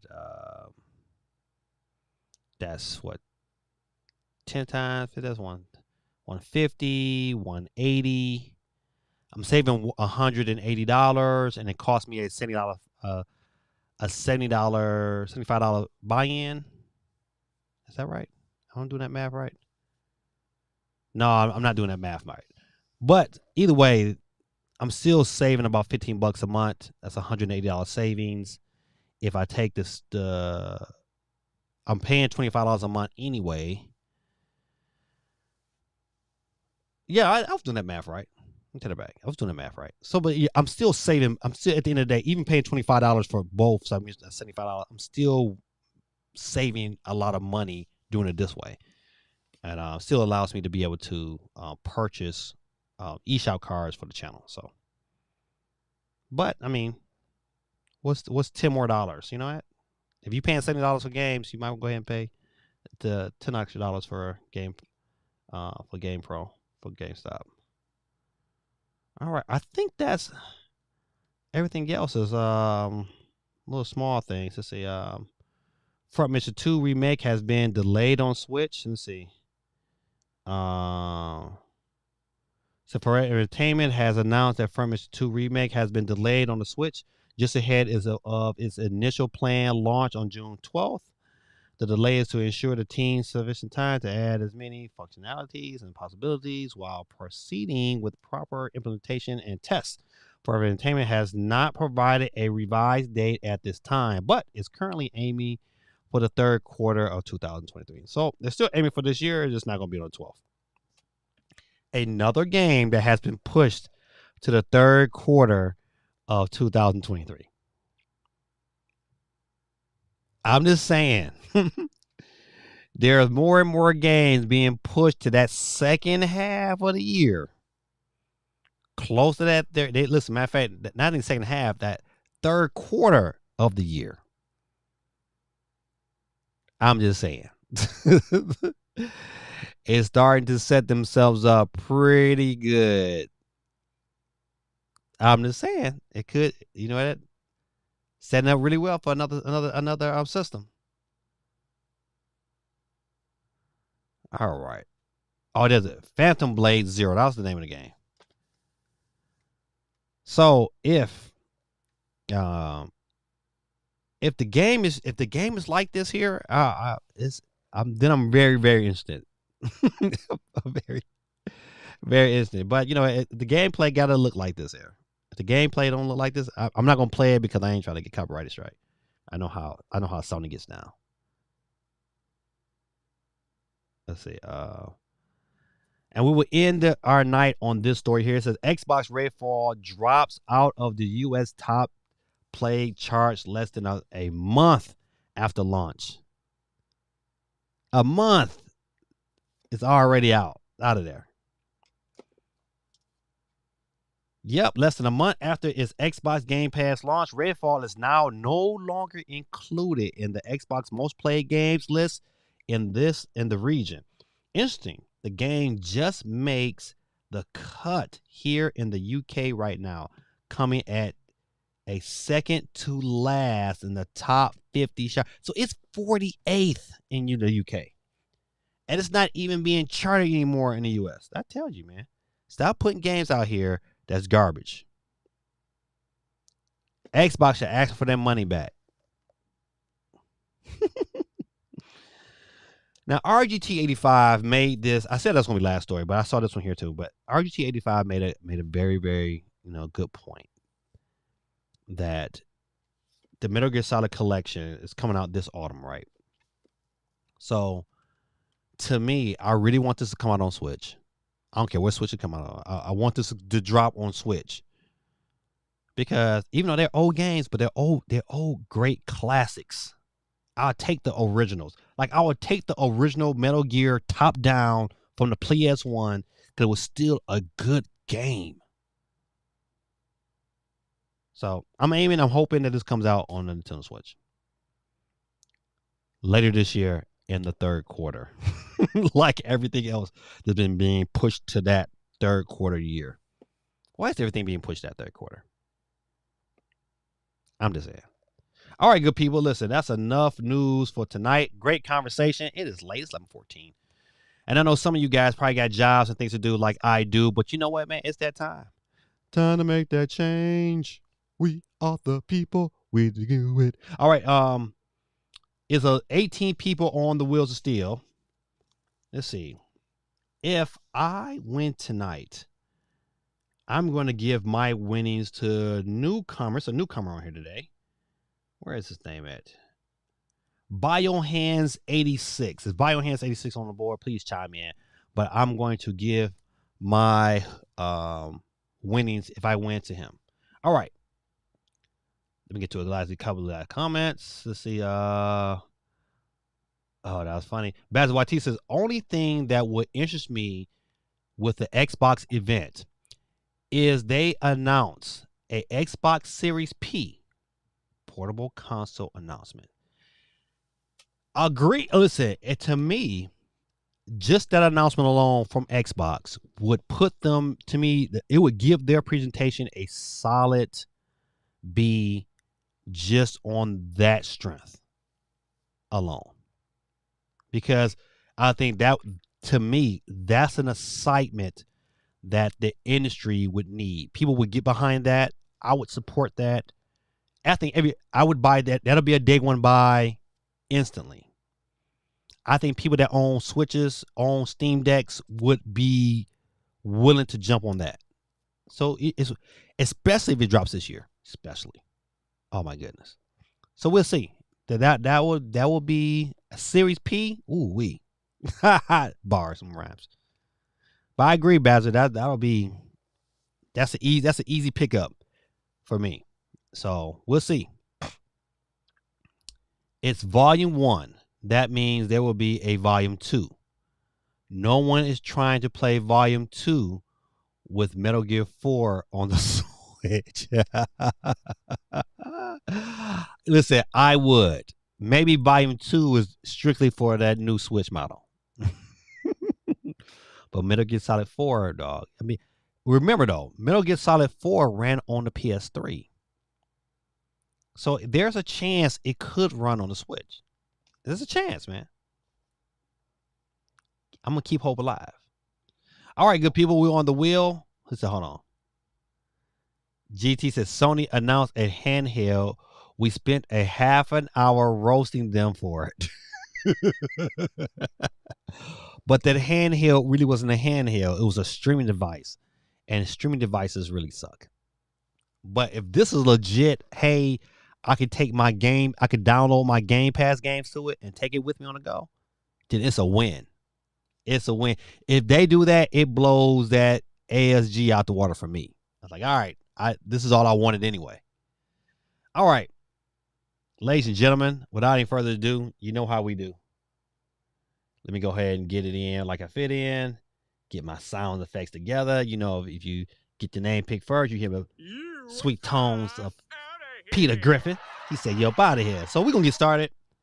Without any further ado, it's 11:18. Your boy got to go work tomorrow. And who will be our first loser tonight?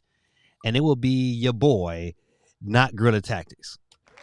You lose. He is out of here, ladies and gentlemen. Peace out. Off the muscle. Who's up next to catch a flex and will be our next one off the board and would be Neo Prime's YouTube. And he is out of here. Peace out. Down to 16, keeping it lean and mean. And the next one off the board will be your boy, Gaming Dad. God almighty. Keep it rolling, always flowing, never slowing. Who's up next to catch a flex? And it will be your boy, John Samurai. You are out of here. We're going to keep that wheel rolling. Who's next up to get their ejection seat? And it will be last week's winner, Cool Breeze Jr., a.k.a. Garrett McGee. Exit left, please. Ladies and gentlemen, we're down to 13 people left on the board. That's what he said. That's Karma GT for talking to me. I know having no AC. Oh, man. GT says rigged. But GT's still on the board, though. He still got one to go. Who's up next to catch the flex? And who's going to be next? What did the sheep say? My boy Norm in the building. What did the sheep say? You got to go, Norm. Sorry, man. You know we don't leave until the second go. Here. There it is. All right. Down to 12. Mighty swell. Who's up next to catch the flex? And it will be Bassett YT. It's all there, black and white, clear as crystal. You get nothing. You lose. Good day, sir. Good day, sir. All right, ladies and gentlemen. Let's see who next to catch the flex. And it will be D1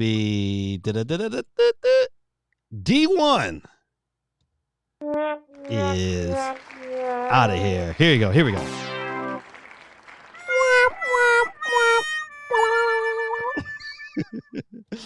That never gets old, man. It's always funny to me.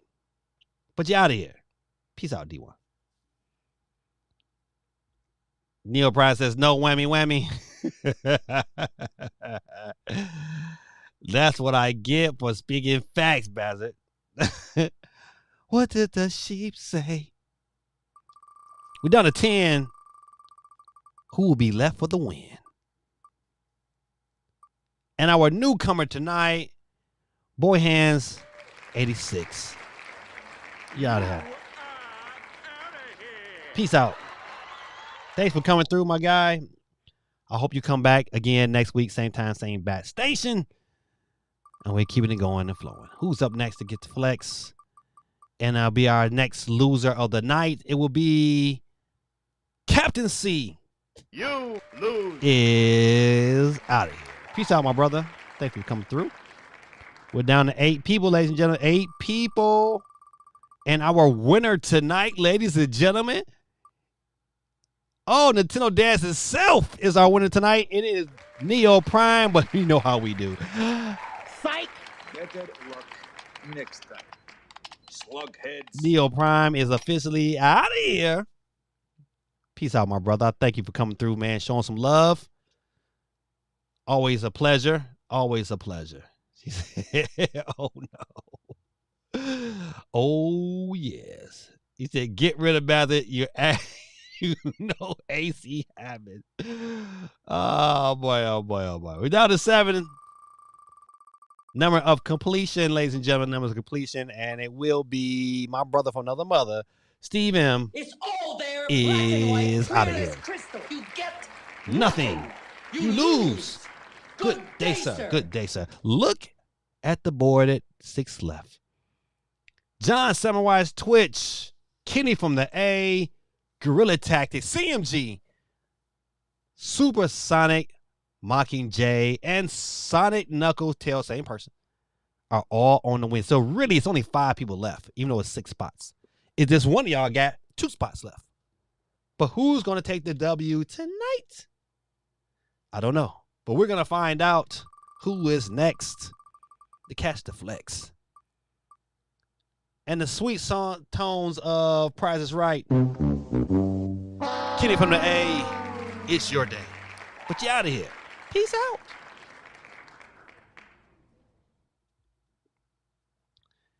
It said your should charge. You should change the forms to you have no AC. You're out of here. Deal Prime said, have a wonderful night, man. Appreciate you too, man. Posh Boy got the boot. D-boot. That should be one of my tones. D-boot. Got D-boot. They plot like remember Fantasy Island? Bosty Plane. Bosty Plane. Who's all right, who's next? And it will be GT. You out of here. GT is off the board officially, ladies and gentlemen. We're down to the final 4, ladies and gentlemen. CMG, John Samurai's Twitch, and Sonic Knuckle Tails, and Sonic Supersonic MJ. Golly, 3 people left, 4 spots. Supersonic Michael J. If you don't win, man, that's gonna be a pain. That's gonna punch you in the gut if you don't win. So we are rooting against you. All right, our next one get exploded off the board. Who's gonna get exploded off the board right now, ladies and gentlemen? Who is it? Who is it? John Samurai Gato Body is out of here. We're down to 2 people with 3 spots. I'll always root for the underdog. Oh man, but will it be Super Mockingjay versus Super Mockingjay in the end? We'll find out real soon. Who will it be? Who will it be? Who will it be? And it's gonna be down here. Let's go. Suicide MJ, you out of here, ladies and gentlemen. But he's still on the board, ladies and gentlemen. This is close. The needle is real close in the half. It's a great space to be. We don't know how it's gonna land. But in the winner's circle, we got CMG and Super Knuckles Tails. In the final 4, Super Knuckles Tails had 2 spots left. But he only has 1 now. 50-50 chance for the dub. Ladies and gentlemen, give it up for Nick Cannon on the drums. Nick, hit me with the drums, please. Ladies and gentlemen, and tonight's winner will be ladies and gentlemen, boys and girls, Sonic Knuckle Tails has been to dust.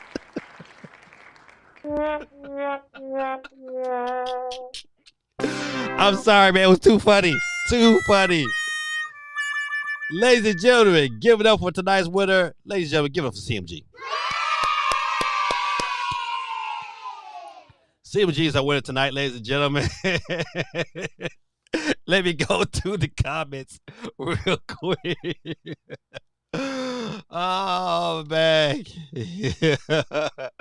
GT says, I'm coming back to give Sonic Knuckles them Knuckles. He said, absolutely. This is where CMG needs that Rocky music.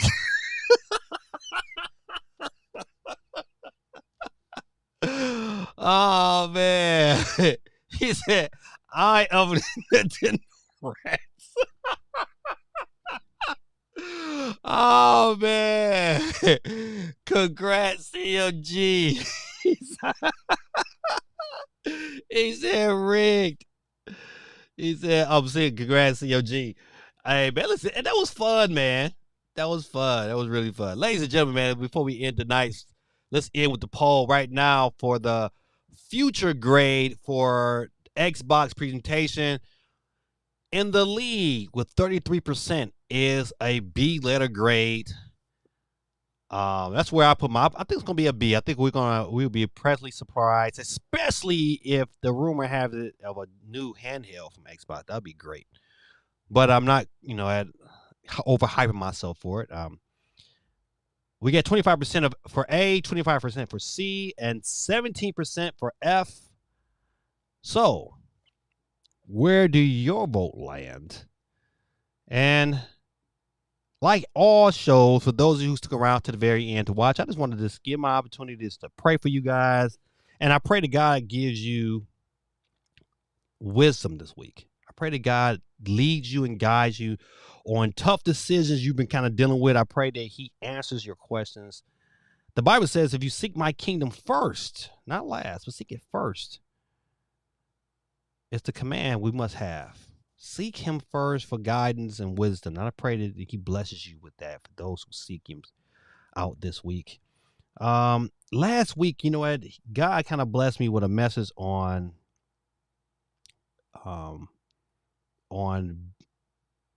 finding laborers for his harvest, finding people to go out and share the good news. And so those who don't know the Bible, God, Jesus commanded his disciples to go and share the good news. I just pray the good news finds you today, and I pray that that you have the desire to share it back with somebody. We can't find the lost if we are not willing to share who Christ is with the lost, and even if they are doing the wrong things or they can seem like their life is perfect. Sometimes people need to be reminded who is Christ and who is how powerful you are in Christ. So I pray that you find your power in Christ. And two, I pray that God blesses you and those that are around you. And I pray that you become a laborer for God's harvest. This is your boy Gaming Dad, and that's in Jesus' name, amen. I hope you have a wonderful week, and I will see you guys next Monday, regular time, regular station. And I will hopefully be streaming that following Thursday, if not for sure on that following Sunday for the Xbox presentation, which is on the 11th. That was a mouthful. People, have a good night. Let me get myself in order. I'll end my show in the immortal words of Don Cornelius. Peace, love, and soul, good people. Have a wonderful week. I'm out. Peace.